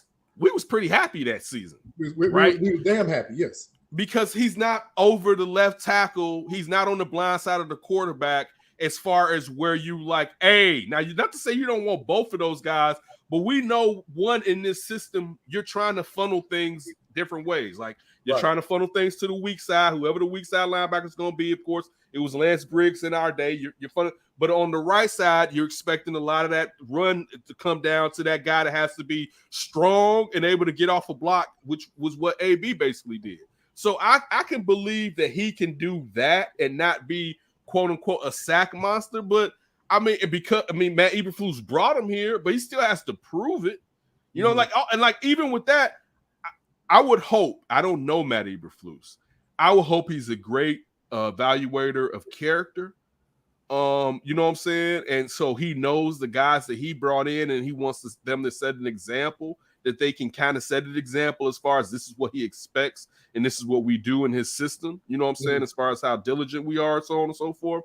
But man, I got to see. I mean, I have to see it. But as of right now, I'm not gonna lie to you and be like, man, they're straight, because they're not straight. Yeah, it kind of scares me, man, because I was looking at familiarity and comfortability with him, but then I went and I watched a couple of games, and I was like, it wasn't like he was blowing people up. He kind of was getting coverage sacks, you know. He kind of was, you know, getting chipped, and the quarterback just happened to roll out to where he was, and it was Carson Wentz. I mean, not Carson Wentz. A lot of games he was playing was against their conference, which was Trevor Lawrence. It was Davis Mills. Davis Mills. So some of his better games came against those lesser crop of lines and quarterback. But I'm like, okay, 7, 8, 6, I'm cool, but I still need something from them other guys. Like, first of all, I mean, Mario Edwards to stop getting in trouble. You know, I need Travis Gibson, like you said, be that Mark Anderson, and Angelo Blackson in like that 4-game stretch when Hicks got hurt the first time, like he played pretty well to me. But very well, better than expected. You can't have that carousel because then there's no continuity, and then Jones is going to have somebody that he's building that bond with next to him on that left side. Right, and that's what scares me. It should. I can't lie to you. Right, like I can't sugarcoat it. I don't know. You know what I'm saying? We'll see. On paper, man. You know what I'm saying? But I think if Robert Quinn is there and healthy, it solves a lot of this to a degree. You know what I'm saying? To a degree. Not to say, man, we straight if Robert Quinn is, but if Robert Quinn is there and healthy, and you just have, if he's just 80% of what he is last year, and defenses have to make up their scheme for Robert Quinn, it allows you to do different things then, because you know which way the line is shifting and what they're trying to do. But I could not tell you for sure. Devil's advocate too. He does have the production that he has last year going into week 7, week 8. Doesn't that make his market value a little higher for a team that may need an edge rusher? So now we're kind of forced. That's what I've always said. I'd be fine trading Quinn halfway through the season before the trade deadline if he starts off hot and to a contender. Who knows? Maybe they might shoot up a first-round draft pick. Let's say we're 3 and 4. You never know. Let's say we're 3 and 4, and the Bills come knocking and be like, "Hey, their first-round pick is like 30." Whatever, it's still a first-round pick.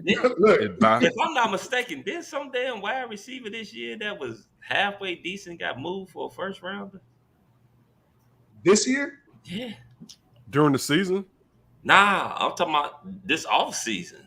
Got moved for a fucking first round. If I'm not mistaken. Can't remember that one. Well, you said halfway decent. I'm trying to think who was halfway. Well, wasn't AJ Brown? AJ Brown? Was traded, but Philly had AJ Brown was, They had a ton of first-round picks. They still do. It was somebody lesser than AJ Brown. I forgot. Fucking Hollywood Brown. That's who the fuck it was. Oh no, well, yeah, Hollywood is Hollywood got moved for a fucking first round pick. He's with the Raiders, right? No, he went. No. It's, you know why? It's because he went to his boy back in Arizona. That's why you're right. See, he shouldn't have been a first round pick, but it was because they wanted Kyler. They wanted Kyler. Yeah, they wanted Kyler to be with his college teammate or whatever. Kyler to be happy and again. They knew D-Hop wasn't going to play the first 6 to 8 games. Yeah. They had to get him a weapon so he doesn't ask for $900 million next year because he's worth that. Yeah. But let's talk about some of these. Let's talk about the Hollywood wasn't no number 1 pick for me. I wouldn't have traded no number 1 for him, but I get it. Yeah. Before we even go over to the Bulls, I want to show something here. That's Ryan. Tell me that motherfucker doesn't look like he should be learning about the birds and the bees, not being a starting quarterback for the New York Jets. I mean, I said Ryan Wilson. That's Zach Wilson. That's Zach Wilson, yeah, who was picked before freaking Justin Fields. He needs some facial hair. He needs something. He needs to hit puberty.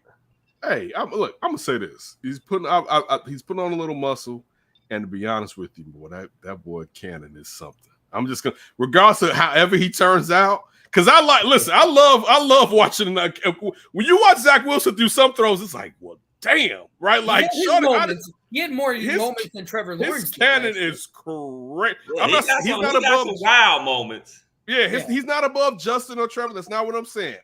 But I'll say this: compared to, and listen, those two dudes have cannons. All right, Trevor Lawrence and Justin Fields have cannons on their arms. Zach Wilson got what when Jay was young, where be like, what, like he got one of those was like, damn, like Shorty feet wasn't even on the ground, and he threw it that distance or whatever. Like he has one of those. He shouldn't have went above Justin Fields. Is not what I'm saying. But that boy Cannon is crazy. I don't think Trey Lance should have went above Justin Fields either, because I think Justin Fields has a higher ceiling in my eyes than Trey Lance does too. Yeah. Trey Lance might be good in the right system. I mean, there's a strong possibility with that. I think it depends on where your floor is when you're ceiling with Trey Lance. So I'll say this.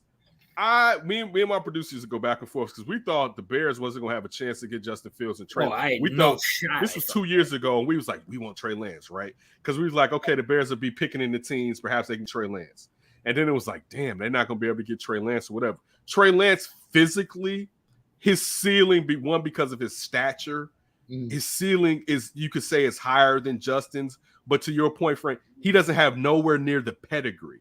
So that is so much wishful ceiling on Trey Lance because you never saw him play. Like we saw Justin play against some of the best defenses in the country, not even just the Big Ten, the country, where we like even compared to Zach Wilson, Trey Lance wasn't playing Zach Wilson's competition. You know what I'm saying? Yeah. But Trey Lance being that prototypical, what they used to say, like John Elway, luck, you know what I'm saying? Where it's like, this dude is 6'5", he's 200 and so. Yeah. That's where, when I'm just talking about his measurables, that's where people may say, all right, what his ceiling can. Listen, only reason I think there's a chance he can reach that ceiling is because I think he plays for one of the smartest coaches in football. That's where I was going to go with that. Trey Lance hit bank because he would fit better in a Shanahan system than Justin Fields would, and in my opinion, like he's gonna do well. It might take a few years, but I think he'll do well in the Shanahan system. I think he should have better in it. No, I think Shanahan should have took Justin. Yeah. If he took Justin, I'm with you. But to Frank's point, and this goes to what you were saying about this. Mm-hmm. To Frank's point, they just looked at you know what? I can't say that. They may have looked at more than just the measurables and decided that Trey Lance fit what they wanted to do more. I would have won just off of risk aversion, went with Justin over Trey Lance in general, because I know he's done it on a bigger stage, but also because when you talk about Justin, it'd be different. Like, and I said this about Russell Wilson, his comparison to, like, if Justin was like 5'11", 5'10", like Russ, I can understand being adverse to be like, I don't know about little man or whatever like that, right? Because that's how I was with Kyler Murray. Listen, I wasn't drafting Kyler Murray. I'm still like that with Kyler Murray. No, yeah. You know what? I'm with you. I wouldn't do it. I wouldn't do it, JB, but I see why other people's do it. You know what I'm saying? But for me, I don't have the gumption to risk it like that. But you see, like, the little joystick, the arm strength, all that. I couldn't necessarily do it because what if he has to win from the pocket and with defenders in his face and linemen aren't able to create lanes all the time for him or whatever. But when you look at Trey Lance, you know, to when you're talking about Kyle Shanahan taking him, I really see the Elway comp in it. Yeah, I see the Elway comp more than anything, and that's why I think it's And we know, he's got good accuracy, good balls. He didn't really throw no picks, but that whole Carson Wentz pipeline coming out that school kind of opened the doors to, like, hey, when we were growing up, Kenneth, they used to be called Division I AA, remember? So now I kind of can see, like, they're just looking for talent everywhere. And sometimes we know, just like in basketball, you may play for a small school like a Ja Morant and end up being one of the better players in the league. So that's one of the things where I think, like, when he's concerned, as far as he's in the right system. But what we don't want is we don't want for Kyle to make the same mistake that his father did with RG3. Mm-hmm. Too much running. That's why if you notice, if you watch some of the clips of Lamar Jackson now, pocket. Let me run when I need to. We need a design run because it's 3rd and 2. That's different. I don't need my running back, my running back and my quarterback to damn near have the same amount of carries. I don't need it. It doesn't make sense. Why? Again, to me, my first thought is, do you care about the QB? Because and I mean that as far as now, do you think the backup is 80% or 60, 70%? Because he's going to get hurt. It doesn't make sense. Why? Like if you want your offense to operate at its optimal level, to not have the captain in because you're running him ragged, where we know he's sooner or later is going. Listen, Lamar Jackson, and part of it is the league, but that speed he has is not the same speed from 2.5 years ago. You know what I'm saying? You can tell he's hobbled still. Like it's still out blow by your ass speed. Don't get it twisted. But it was freaky blow past your ass speed 2 years ago, where now you see guys on angles being able to catch up to him, where he was outrunning angles 2.5 years ago. I think a lot of that has to do with him putting on some weight as well, because you see that he's only got more muscular to try to protect himself from taking all them big ass hits like he was taking before. He got a neck. Now, I'm not even saying that, but he has a neck for adding weight too. You know what I'm saying? Like you can tell, like the frame. Kind of like I say with Tatum. Kind of even going here to Chicago, like when the Bulls drafted Tyson Chandler, I was like, he's skinny, but he has a frame to be a strong skinny. You know what I'm saying? Because you looked at his shoulders and you was kind of like, it was kind of like, I see. You know what I'm saying? But I'm with you. See, like.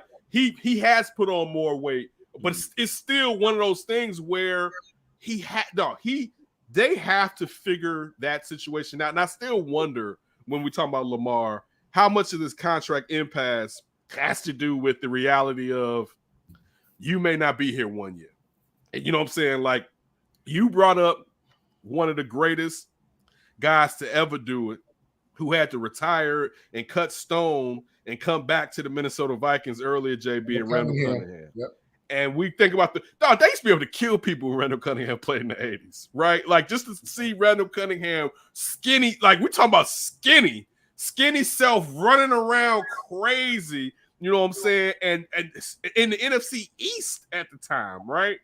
And be able to pull it off, you know what I'm saying? And that's my only problem with Baltimore and Lamar, is you guys have to find a way to accentuate the fact that he can do that, but stop him from taking those unnecessary hits. I agree. It's not, dude, you're wasting a weapon. Look, there's so many other attempts you can have later on from not having him run those unnecessarily run plays, to where you get extra seasons out of him, to where instead of Shorty ran for 30 yards, he only ran for 10 or 15, but you still have your quarterback. Like we like, this isn't the option in this motherfucker. It's basically what I'm trying to say, basically.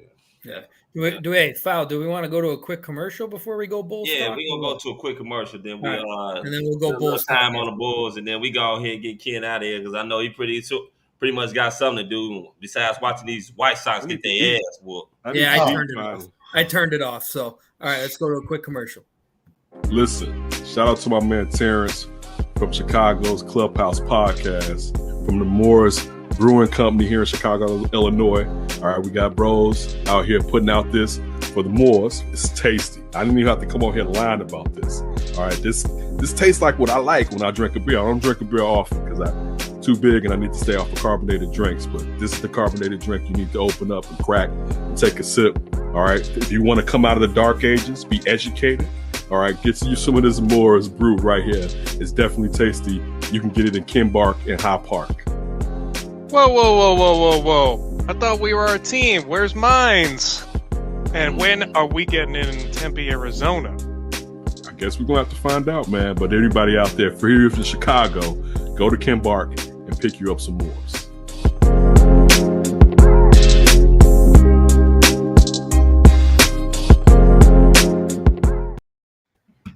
You still laying off those carbs, Kenneth? Oh yeah, I don't really drink carbonated beverages that often. You know what I'm saying? Like, No, it's not because I'm still too big. Well, I have to speak better about myself, so I have to put more into my workout. The pandemic just, it had an unnecessary, it messed, but that's on me though. I got to come harder, man. I got to get harder. You know what I'm saying? I got to be more disciplined in what I need to do. But I'm not lying. That was a tasty beer. It is. That was like I've that never was. tried it. They don't have them here. I wouldn't know, but yeah, I'm pretty sure. Kenneth, this is for you. People listen. People still don't. That unforgotten. People. I always say to me, for our generation, he was the impetus, and Steve Young finished it off basically as far as getting it done. But man, Randall Cunningham, if he would have only won a Super Bowl in Philadelphia, what he had to do with that team, which had a crazy defense. But basically, the offense was mid. Chris Carter, at that point, was living a different lifestyle than what he was when he came to the Vikings. You know what I'm saying? But if he could have connected, man, Randall Cunningham was a beast. Man, remember those QB challenges? Yes. Get on his knee and throw the ball 70 or 80 yards through the uprights. Threw the ball 77 yards in the rain in Hawaii one year. Never forget it. Dude, he used to kill those QB. All your favorite QBs used to be there, and he used to shut that challenge down. All right, like crazy, man. Hope to get him on one day. Yeah, definitely do. My uncle played with him, but it's just hard to get in touch with. My uncle Lester Holmes played offensive guard, number 73. It's just, but you run out of favor. You don't talk to people in 10, 20, 15 years, I know y'all will get them over here, man. Y'all get everybody over there. I'm damn sure gonna try. Shout out to y'all, man. Y'all get. Let's talk about these Bulls. I want to know what your thoughts on as far as what they're doing this offseason and about their draft pick. What's his name? Dalen Terry, who I have not seen drafted at all. I tried getting him on Twitter. Hey, Dalen, if you're listening, answer me back on Twitter and get you on the show, man. Find out what the fuck. If he can, you got to get permission because he's. I know they have contracts. And what are your thoughts, possibly even on a trade, or do you see a trade coming? I don't see a trade coming. Everything they basically told us is they was going to stand pat. My fear, and this is, I hate to switch sports again. I used this on the 49ers last year prior to the season. People was talking about, man, if they healthy, what if they're injured again? You're not wrong. And like people always do this where injuries were last year's fluke. And then be like, no, injuries it could still be a fluke this season, but also could be a problem with your training staff and your prep. You know what I'm saying? Have always had issues with it. You're right.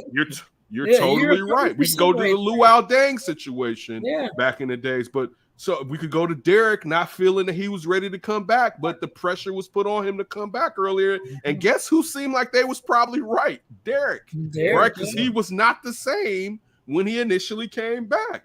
So to me, you're in a situation where Lonzo's knee doesn't scare me as much as what Zach's knee could be 2 years from now, because Lonzo's game isn't predicated on athleticism, right? As far as leaping and stuff like that, it's more about his quickness and speed to get up and down the court, basically, right? But still, if his knee is gummy to where he can't play, you just gave him fresh money last year. All right, so that's the situation. Zach, you have to resign Zach. You know what I'm saying? Absolutely, you have to bring him back. Yeah. But now, second surgery on the same knee. So we know, we play sports. We know this isn't going to keep being sustainable to a degree sooner or later. Like just think about last year in the playoffs and towards the end of the year, watching the lift that Zach didn't have while flying through the lane. You know what I'm saying? Where, Zach is usually here and he was here for the most part flying through. And shout out to him playing through it, but he needs for him to execute the way you need to necessarily be here. So you're saying, the only one that was a fluke was P. Will, as far as the Knicks game when he came down and fractured his wrist. But we don't even know what the hell he is. And now we're going to another year hoping you have something, and now you're in a situation where he could become Laurie. Do you think about what you could have got for Laurie after year 1 or 2?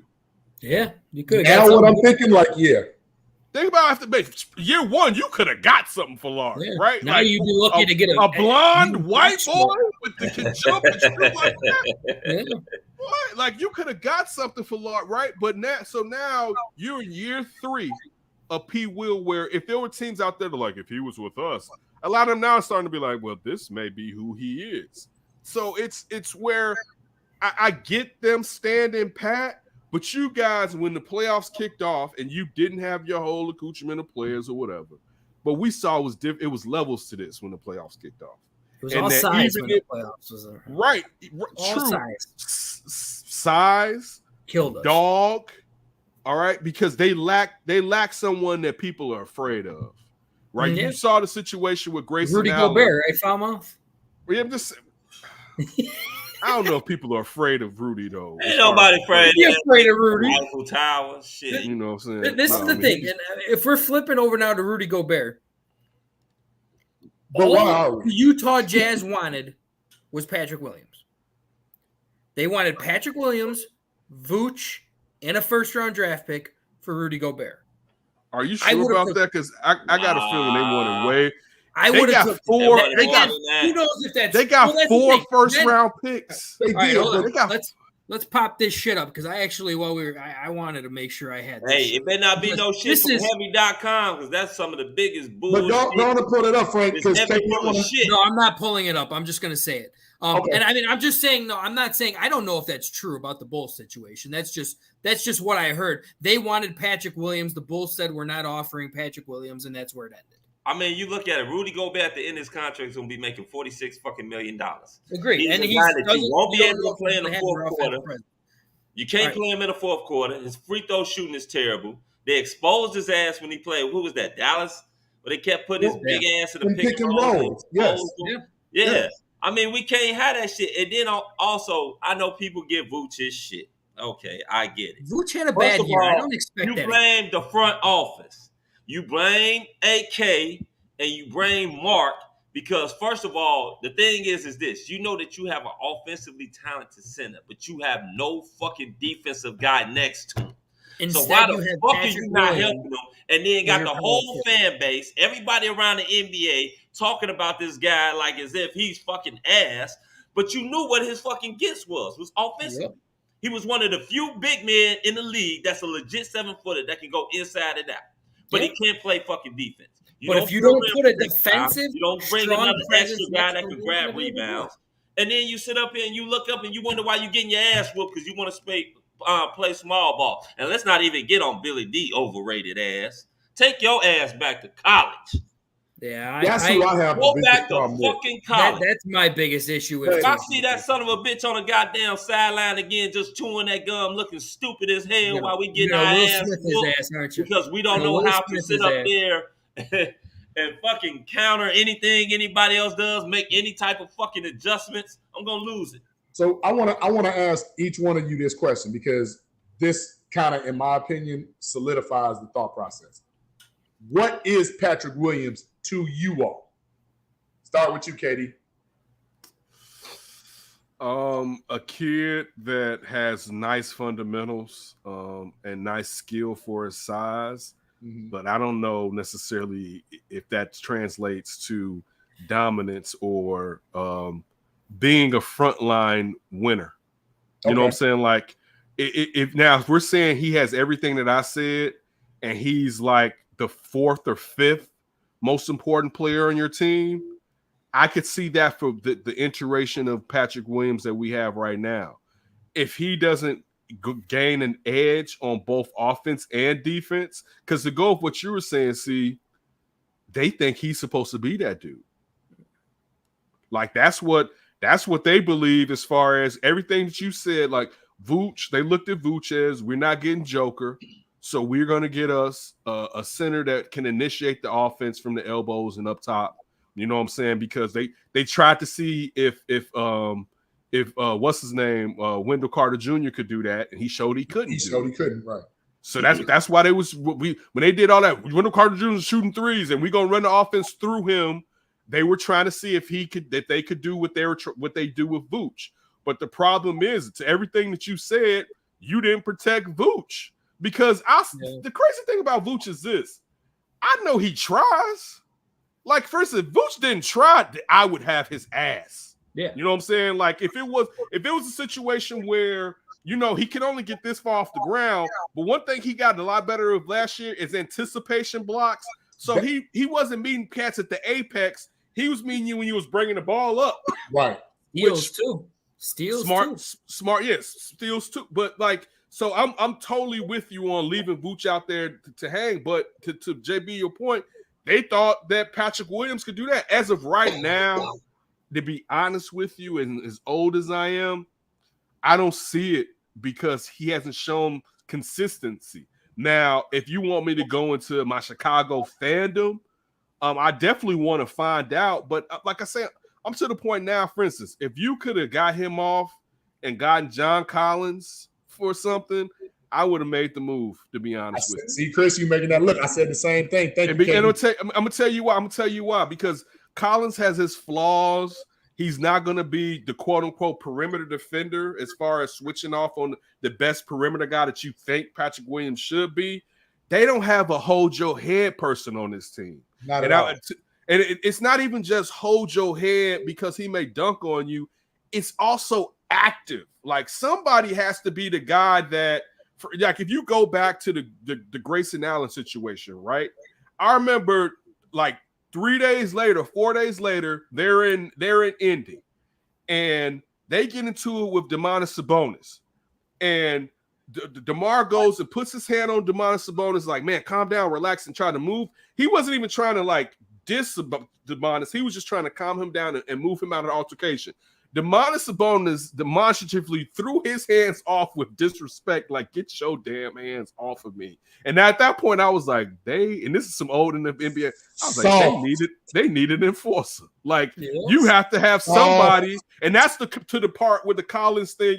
Collins not going to take some. That's to say, like, he may not get his ass beat if we was in the streets, but as far as the basketball court, like, you just look at him going to NBA, he wouldn't take some of that mess. They need someone to be in opposing teams' players' face, like, I'm not here for the shits.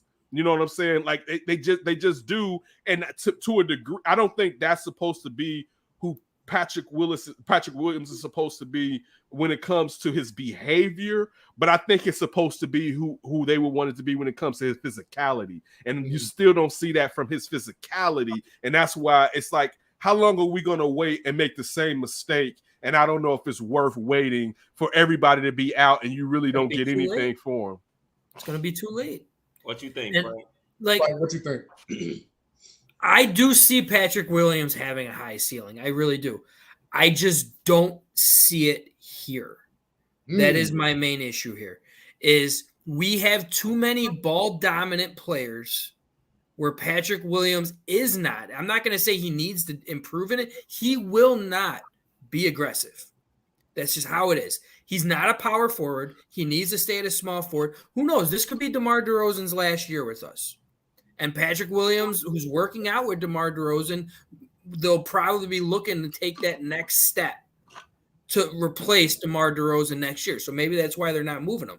But when you have Lonzo Ball in the lineup, I can see him actually being able – because you think about it, Patrick Williams came back, we didn't have Lonzo Ball. Like, I mean, that's pretty much how it was. Lonzo Ball keeps the ball moving. We don't have isolation basketball when Lonzo Ball's in the lineup. So that might help PW. But and better defense when Lonzo's in the lineup. Yeah, exactly. Oh, better defense, all around defense. Yeah. And that's what it always went down to, like Vooch with his steals and everything. Lonzo and Caruso on the court together raise havoc for every team. And that's a great feeling to have. But, like, I was all for trading him because I feel like we needed that big boy piece to help solidify this lineup. And he was your only trade asset that was going to be able to get that for you. Like, and I mean, that's when the Rudy Gobert thing came up. Yes, money type wise, that was always a key issue. Rudy Gobert makes way too much money. But it's even with the Phoenix Suns. From what I'm hearing, the Bulls called the Suns about Ayton. But they wanted PW. The Bulls refuse to move PW. And they're not going to get a big piece if you're not going to move PW because there's not another trade asset that you're going to be able to move other than him because people still have very high expectations for him. And if you put him, like say, I mean, again, I'm going with the Rudy Gobert thing because Rudy Gobert leaves Utah. You might see Donovan Mitchell possibly leave Utah. That team's rebuilding. Patrick Williams going to a rebuilding type team might be the best thing for him because he will need the ball. He will need to be your most aggressive piece. And he's already showed times, whether it's the summer league, whether it's that last game of the season where you rested all your players, where he put up like almost 40 points? 36, I think. 36 points. Like when he has the ball, he can do that, but he's not going to do it here. It's just how it is. So I was all for trying to move him this offseason to try to get a big piece. Even mid-season, when you brought up Sabonis, like I wanted Sabonis here to be that power forward next to Vooch. And I would have took that for you don't want no rim protection here if you was. Man, look here. I'm telling you. Oh, yeah, he's not. He's more of a rebounder, grinder down low. I'm listening to it, man. I can't hold it no goddamn more, man. Look here. Let her rip. First So of I all, can't. last year the fucking Bulls were soft as shit. Fucking soft. You playing in fucking Chicago. Let me say that one more time. Fucking Chicago. We are tough here. We don't play that soft ass European ass ball. If you want to get the fuck out the front office. Take your ass to Indiana. Take your ass to Sacramento. Take your ass to any one of the warm weather ass states. We don't play that shit up here. You sit up there, you get Vooch. I like him. P-Dub. P-Dub is not fucking ready. I like the kid. I think he had potential. I didn't see why they drafted him. He was one of those guys that a late bloomer or a late guy that moved up late. You know, everybody was raving about him, so they went and got him. P-Dub shows me that he does not have a killer instinct. He does not. I don't know if he has too much respect for the veteran guys that's on the fucking team. Whatever. It's time for you to man up. You're a grown-ass man now. You ain't no fucking 19-year-old no more. You're a grown-ass man. Even when you were 19, you were a grown-ass man. You got to be aggressive. First of all, they were dumb as hell to think that he was going to sit up there and be the answer at the fucking defensive end at the power forward. He's 6'7". He's not an elite shot blocker. He's not a good rebounder. Not at the power forward position. Maybe at the small forward position he is. But he's not your fucking answer. And then he's not tough. I mean, he can hold his own, but he ain't no, like, if somebody sit up there and went and knocked his ass in the shoulder, I don't think that he's going to sit up there and confront him. Yeah. I think he's going to sit up there and get held back. That's why they went and got Tristan Thompson, which I didn't mind getting Tristan Thompson, but I thought they should have got a Moses Brown with his ass. You know, at least you had a guy that could block some shots and grab some fucking rebounds. And then if you want to sit up there and knock Grayson Allen ass into fucking Minnesota some goddamn well, not out of Milwaukee to Minnesota, I didn't give a fuck.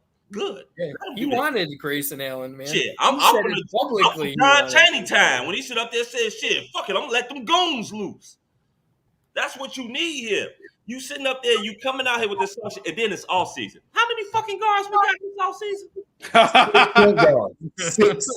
Man, we gonna be playing motherfucking guards 1 through 5 this goddamn year. Which I don't like Billy Donovan, dumbass. Because he looks stupid out there. Sitting up there chewing gum and shit. We need a rim protector. I like Drummond we can keep. Fine. I'm cool. Drummond a little tough. He got a little toughness. One thing he's gonna do. He's gonna grab some rebounds for you. Offensive boards for sure. He's going to do that. But you still don't have that answer at power forward. You still don't have that rim protector. Tony Bradley is probably the smartest motherfucker on the team because he opted into his $2 million ass deal because that motherfucker was on his way out. He wasn't going to play no more. Well, you know what? You know, one thing I heard too is Indiana. It pissed me off because I swear I thought they were going to sit up there and draft. Why didn't you get Walker Kessler? What? Why don't you get him from all? Don't take my. Fucking right there. He went number 22. You get him out there and no man. Hey, I like. Don't take my shine, man, because me and Frank talked about that. That was my pick. Remember, Frank? We did. Yeah, load up my swear jar. Load that. Yeah, shit. that thing I put $100 in that motherfucker. But I'm gonna tell you like this: P. Will, Florida State, 6-man off the bench, 9 points, 4 rebounds. P. Will rookie year, 9 points, 4 rebounds. P. Will even hurt, but coming back last year, 9.4 rebounds. He's not a power forward. No, 100% he's not. You are doing this kid a disservice by continuing to put him at the power forward position. You're destroying his development. Part 2, if you say we always like to do comparisons, I say at his most dominant, he's got a little Kawhi Leonard in him as far as his game. I'm not talking about Toronto Clippers Kawhi. I'm talking about San Antonio. With Tim Duncan and Tony Parker and them boys, Ginobili, where he was in that fourth row, but he knew, hey, drive to the basket, hit an open three, play lockdown defense. I do see that in him. Do I see that grit? No. Do I see that Chicago determination? No. But also, if you don't have that culture around you, he's not going to learn that. Agreed. If that's the traded piece to get you a bigger name, that's the first domino I'm offering. Absolutely. Because it's going to be one of those things where we come back. Me personally, I'm on record. I wanted Tyrese Halliburton for numerous reasons because I was like, we need a dog-ass point guard. We ain't had one since Derrick. We need one. I wanted Halliburton. But to get P. Will and then to scratch your head like, wait, what?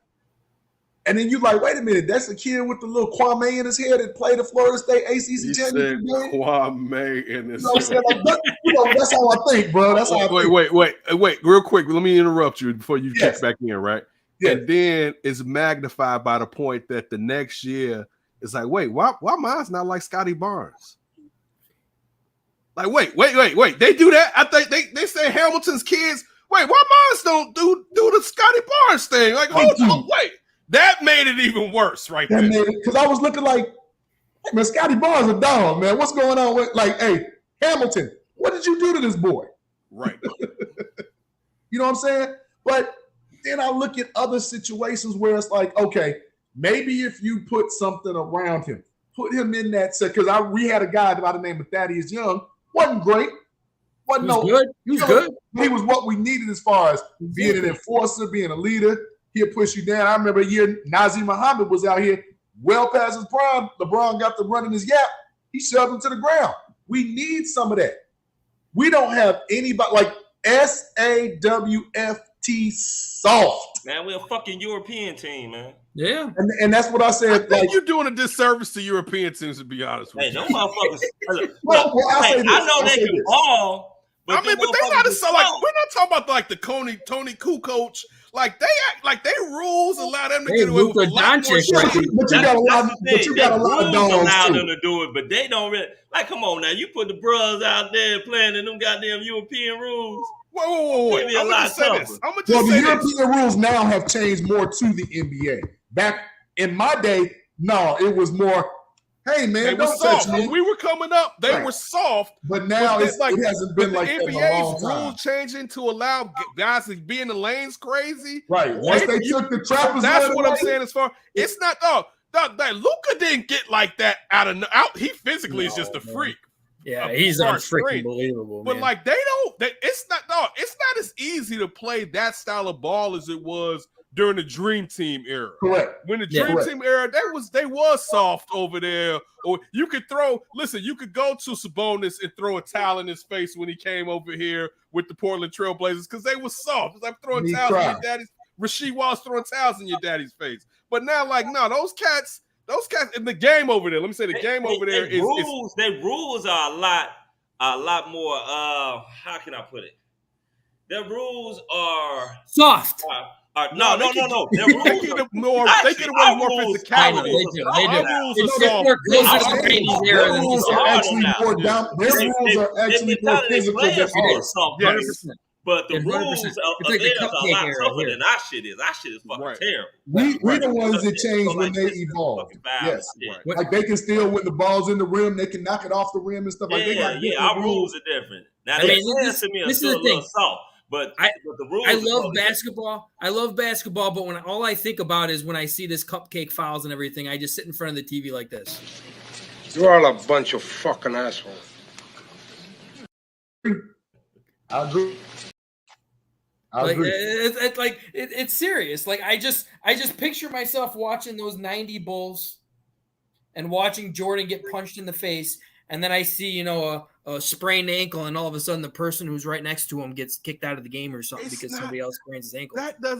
I don't need them to be mugging it up like that. No. But let me just say, this is what my most distasteful thing about the NBA today is the fact that people don't accept bunnies. Like there's only 2 teams, and one of them I can't even think of. Outside of the Golden State Warriors, none of y'all on an open fast break should get into the lane and then kick the fucking ball out or to run to the 3-point line. They don't even fill the lanes no more. They run straight to the 3-point line. And dog, you can sit there, and this is what made me so mad with the Celtics. That's exactly what I was gonna say. This isn't the set. Everyone does this against Golden State. Yep. You're not going to shoot 3 for 3 with them. What you have to do is consistently score to build up volume, so when they go on their run, they don't overcome you, or if they do, you're still on their ass. But when you revert to, they shoot a 3, I shoot a 3, they shoot a 3, and the worst part is it will be 5 possessions and nobody scored, and all we got to see was somebody grab the ball and go to the arc. Like, that's the worst part about professional basketball. We don't even get necessarily good possessions with the 3-point shot. That's the worst part about professional basketball now. Guys, I got the ball, I pass it up, he take a 3, he get the ball, he pass it, that's it's only one team that should be doing that. And that's the worst part to me in professional basketball, in my opinion. Skylark, I love you, man, but there is no lay it up and they're passing it out for a fucking thrust. Oh my God. It's the craziest. I've never seen. I saw a 3-on-1 fast break. I'm watching. Guy bringing a ball, goes to the middle. Instead of one cutting for the alley-oop, Lob City or something, they both shot to the baseline for 3s, and then they ended up having to pull the ball back out because nobody went to the goddamn hole. Right. Like, this era of basketball is so freaking soft and bad. No, they were not that soft when I was in France. Especially that Russian team we played against, that 6'9" dude that hit me in the chin, but that's cool. It was a good time. Yeah, but the league has gotten soft. The thing that I have to say right now about the Bulls, with the free agency, Goran Dragic, with the draft, Dalen Terry, even with signing Andre Drummond, who damn near averages the same amount of blocks as Vooch, which we don't consider Vooch a great rim protector. It ain't damn near. They do. They average the same 1 block. Just over 1, right? So out of all of this, we still have not addressed need. We need some knockdown shooting specialists to keep up with the lead. No, we got Kobe White. Nope, not enough. Yeah, no go. We still haven't addressed rim protection, and we still haven't addressed power forward. So all this stuff that AK was like, oh, he drafted Joker. When Joker was drafted the 41st pick, I'm calling every single person in the world alive. They thought he was going to be what he is now. Totally. Because he's the one that went with Jamal Murray and them boys and said, let me change my game. Let me get better. He wasn't doing that when he first came in. Like, stop it. Yeah. And nobody saw him doing that. But if he gets credit for drafting it, so be it, because his ceiling and his floor was like the same. He did that with his work ethic. And I got to give that man credit for that. But to make AK like the smartest guy in the room right now, you're seeing what he's doing by the coach he's picked. Giving up, I'm sorry, y'all love Vooch. I thought that was decent. You didn't have to give up 2 first rounds for Vooch. You could have gave 1 first round and add another player. I don't know. He wasn't not at that. He wasn't not at that point, because there was other teams that probably would have came in for Vooch. Okay, a lot of people wanted. Let me finish. Vooch was on the tail. Goddamn. Let me finish. When he was the guy in a system that worked for him. In a system that worked for him, of which Billy Donovan has Kendrick Perkins and Steven Adams. You don't get that guy for that system. That means you're wasting. So if you're the GM and the president and you're supposed to be the smartest guy in the room, you take a number 1 option center and put him with a coach who doesn't use a center. Yeah. How is that smart? And that's the thing. But that is a clear Florida, not being in the same. his power forward and center did initiate the offense a lot more back in the day. But you talking about an Al Horford and a Joakim Noah. Nothing about Vooch says either one of them. But hold on. Also, with that, what did both of those guys do? They played defense. True. So because Corey Brewer was a dog defender too now. Yeah, Corey Brewer was a even a goddamn shooting guard. What was his name? Little light-skinned cat. That motherfucker was a goddamn good defender. Torian Prince was a dog in defense. Like, their whole team was different. But again, not Torian Prince. I can't think of his name right now. Yeah, I know what you're talking about. Yeah. But the thing that I'm looking at is it's like you putting the square peg in the round hole. You keep getting these guys. Just because you're an all-star or asset doesn't mean that you get this guy to fit the team, because he does not fit. But then you don't want to trade him. You don't want to trade. Look, ain't nobody knocking the door down for Derek White Jr. I'm sorry. Dude, Nobody wants Tony Bradley. I'm so with you. That Derek White Jr. signing was like, son, are y'all for real? Who the fuck is that? Like dunk contest winner. But Derek Jones. Derek Jones. I said Derek White. But I'm with you. I knew who you meant. Derek, when they re-signed that, I was like, oh man. So I wasn't against that because he did have a nice jump about him, a nice energy type player. But you did just draft that too. But see, the thing with Derek Jones Jr. is this, right?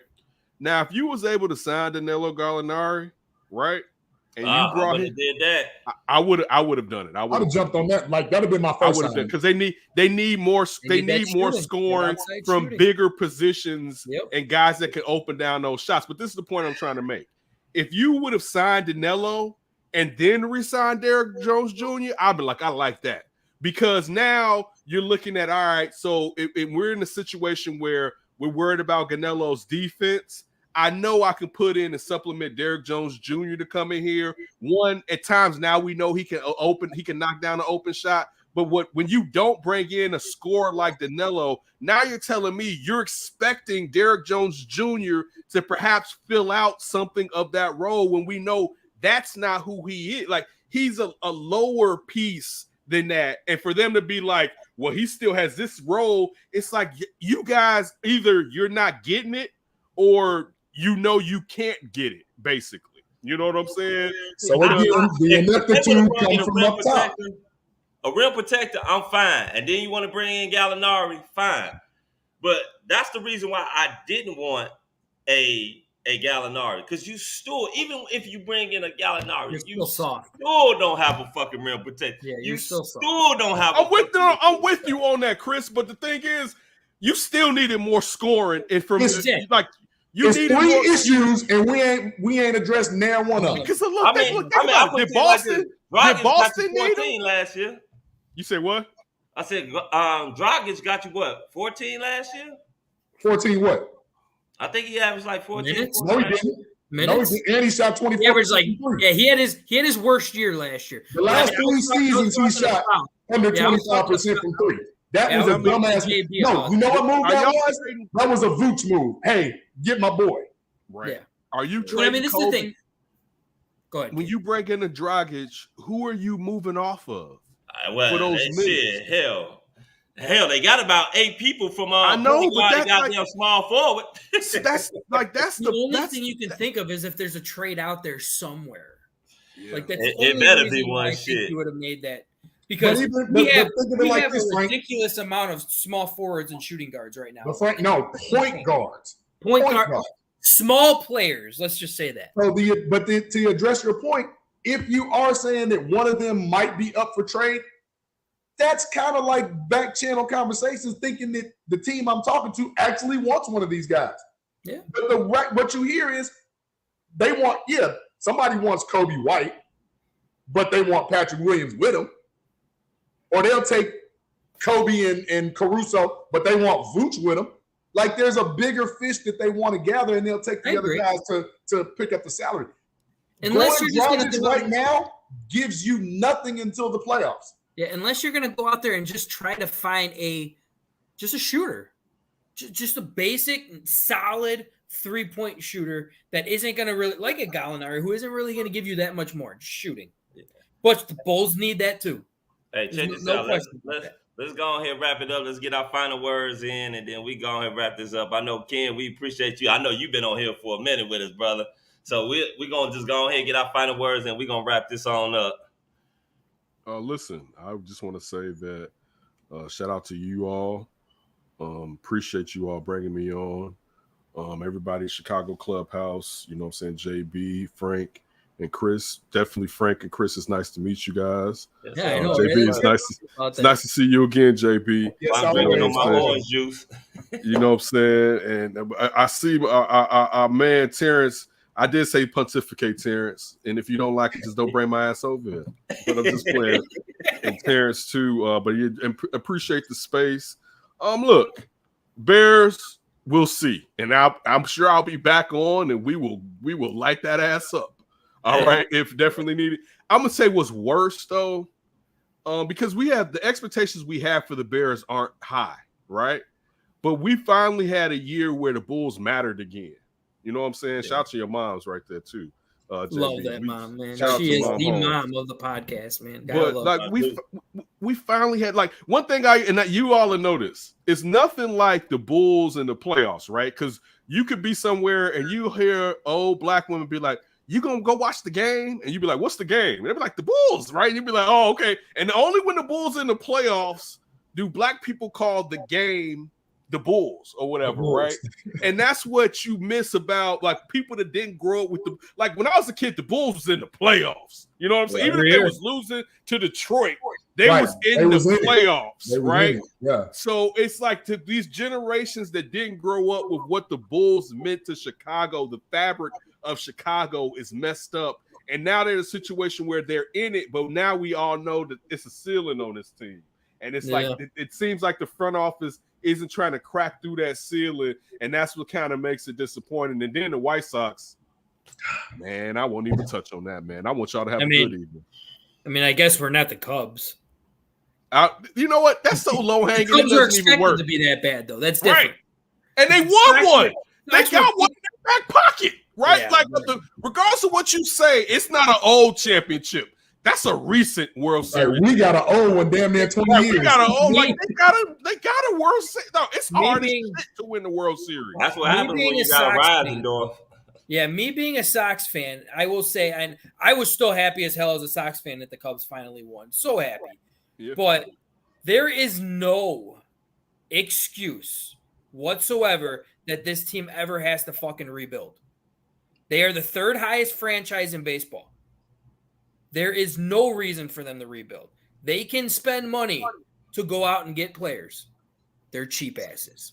That's the problem. My only pushback on that is this. We've seen, though, doing it this way and getting those low risk as far as financial prospects, it helps you in the long. Like baseball, you're right, but this is how baseball is built. You know what I'm saying? Like unless you're the Yankees or the Dodgers. Exactly. That's my point. No. Let me push back on that. The Yankees did it. The Yankees have now done it this way. Cashman used to have to give up all those prospects. Now they've kept the prospects, but really they've just been signed. Think about what they did with Aroldis Chapman. They got Gleyber Torres. You know what I'm saying? Look, they brought Chapman back. That's something. Right, and when you look at the Dodgers, this is the crazy thing about the Dodgers. The Dodgers farm system is ridiculous. You know what I'm saying? Like these teams now, they doing it both ways, y'all. Get you somebody that can do it both ways. They doing it both ways to where they farm system. Look at Atlanta. Like their farm system has prospects in it, and they're winning on the major league level. Like so, again, I'm with you because as fans, we let them take advantage of us when they're not doing what they're supposed to do as far as spending money. But I have to also point out, to be honest with you, I like sustained winning, and I want my team to get those draft picks in too, on top of spending money also. We'll have to all get on Plunk together and just hijack their network and talk baseball. I'll go. My final words are this.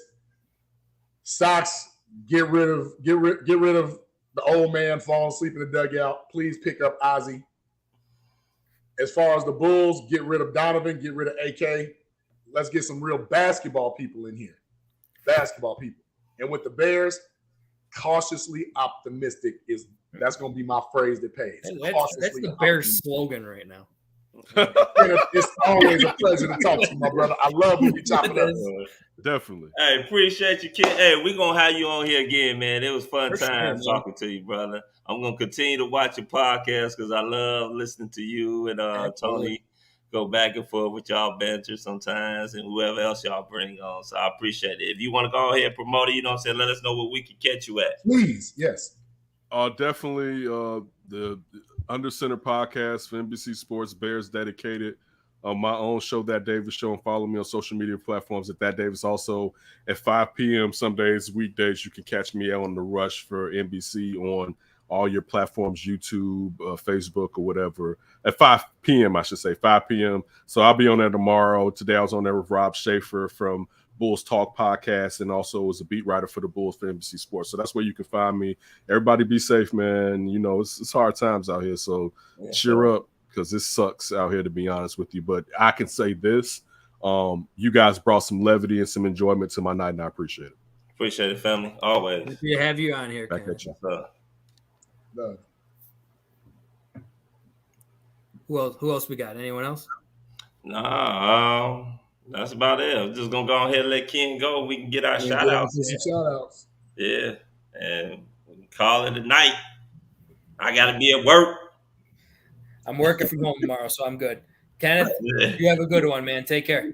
Yeah, everybody don't get a chance to work from home. I only get 1 day a week, and since I'm drinking the whiskey on Tuesday nights, we might as well. That's gonna be it. Yeah, let's go ahead, man. Let's go ahead and get some shout outs. Frank, you can go ahead and kick it off, brother. All right. We had a lot of views today. Very nice. Skylark showed up late, but always bring in some good stuff. I don't understand this one. What you're smoking to think that we can get Kyrie Leonard or Jason Tatum here in Chicago? There ain't nobody giving their asses up, but we can always dream on something like that. Shit, but other than that, JB, your mom, priceless. Love having her on. She's always the mom of the podcast. We had Brandon Hyatt jump in. He was on with us last week and everything. Nice to have him on. Man, Brandon, yes, sir. Vernon popping in. Always nice to see him. Club Dub 2.0. I mean, as much as I like hearing Club Dub, all I think of is that piece of shit Denny's waiter. So I don't really want that anymore. We'll have to come up with a new name for something like that. Jesse started off early. Happy having you on as well, man. You guys, great having you on. Just to throw out here, the shooting that happened, man, I just some bullshit, man. It's horrible. It's horrible, and I just wanted to give a shout out to everyone in the city of Chicago, especially those people who had to deal with that Highland shooting out there as well, man. Prayers to you guys, prayers to your family. Wish everybody the best and hope this shit can end one day. So that's all I got, man. Definitely. Oh, yeah, JB. Frank, that was very well said. I'm just going to piggyback just real quick. For those that were affected, of those that lost their lives and those that were in fact harmed in that shooting, our prayers and our love go out to Highland Park, the community, anybody, loved ones, relatives, those involved. We are praying for you. We love you, and we always going to keep you dear to our hearts. Even though you're in Highland Park, you're a suburb of Chicago, but you're Chicago land, and we're going to rep and we're going to honor you. So definitely shout out to Highland Park area and community. I wanted to say shout out to some new people that joined in. We had a new viewer by the name of Jamar Tate. Jamar, welcome to the Clubhouse. Good to see you. Thanks for chiming in. Shout out to KB Kasim Baker, always checking in. Get to see my man every now and again. We had a weird one. I didn't even pop it up, honestly. Yeah, so next time, optimistically cynical. We are a sports-based show, not a veterinary call-in. Like, I don't even know what to tell you. Like, you know what? Family Guy said flush it, but in Family Guy, the fish came back with a gun and a Rod Peter, so whatever. But thank you.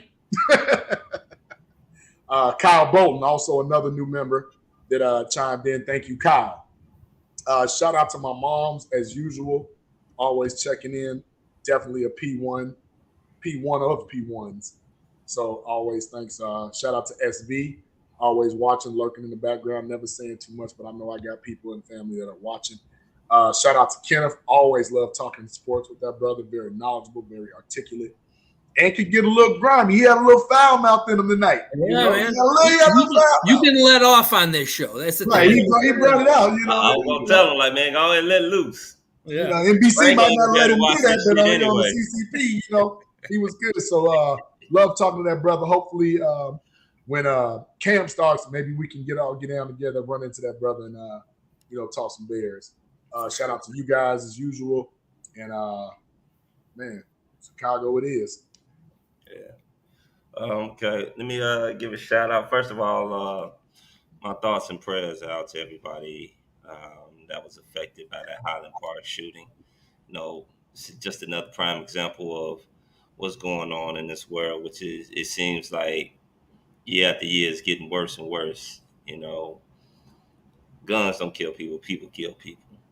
At the end of the day, and we just got to do better as a society and as a people. Period. This is getting ridiculous. Don't matter what nationality, no matter what color you are, you know, it's just getting ridiculous, and the violence needs to stop. So once again, my prayers are out to everyone that was affected by that shooting. Want to give a shout out to my mom. I know she was watching. Want to give a shout out to my cousin Arrow. I know he was watching. He sent me a text earlier, laughing at your comment, calling man Kwame Brown. She did. Hey, no, I said Kwame the rapper. He had the. Oh, well, whoever the fuck it is, Kwame Brown, Kwame the rapper. Shit, I don't know. I don't even listen to these new goddamn rappers. Fuck. No, that's back from when we was kids. You don't remember Kwame with the step and the blonde hair in the front? Man, I don't remember shit. I barely remember what I did yesterday. Shit. I'm trying to remember all my shout outs. Shout out to John's mom. Hi, mom. Shout out to my mom. Shout out to the kiddies. I actually had one. She was over here earlier. You guys wouldn't know. She was over here doing my nails. She was filing my nails and massaging my hand, all types of stuff. That's why I had kept it calm for a little while. Then she went to sleep on the table. I told her, go in the room, go to sleep. So, anyway, shout out to the kiddies, of course, always. Summer vacation, so I can't take their phones because there is no curfew. So shout out to everybody that was new in the chat today. We appreciate you all for your comments. Shout out to my man Kenneth Davis coming on and blessing us and giving us his wisdom and his damn, I'm messing up the goddamn words. Shit, it's a long fucking night. Giving us his intake on everything, Bears, Bulls, and our fucking White Sox that are fucking sucking right now. Shout out to my two brothers, JB, Frank the Tank, for once again. I know I've been absent. I was absent last week. Had a big test to take, so couldn't really get on and stuff. Shout out to y'all. Shout out to T Nick, that's always. I'm about to get his ass real quick. He's not here, but guess what he is? Fucking lurker. He's a lurker. Oh, lurker. He was a fucking lurker.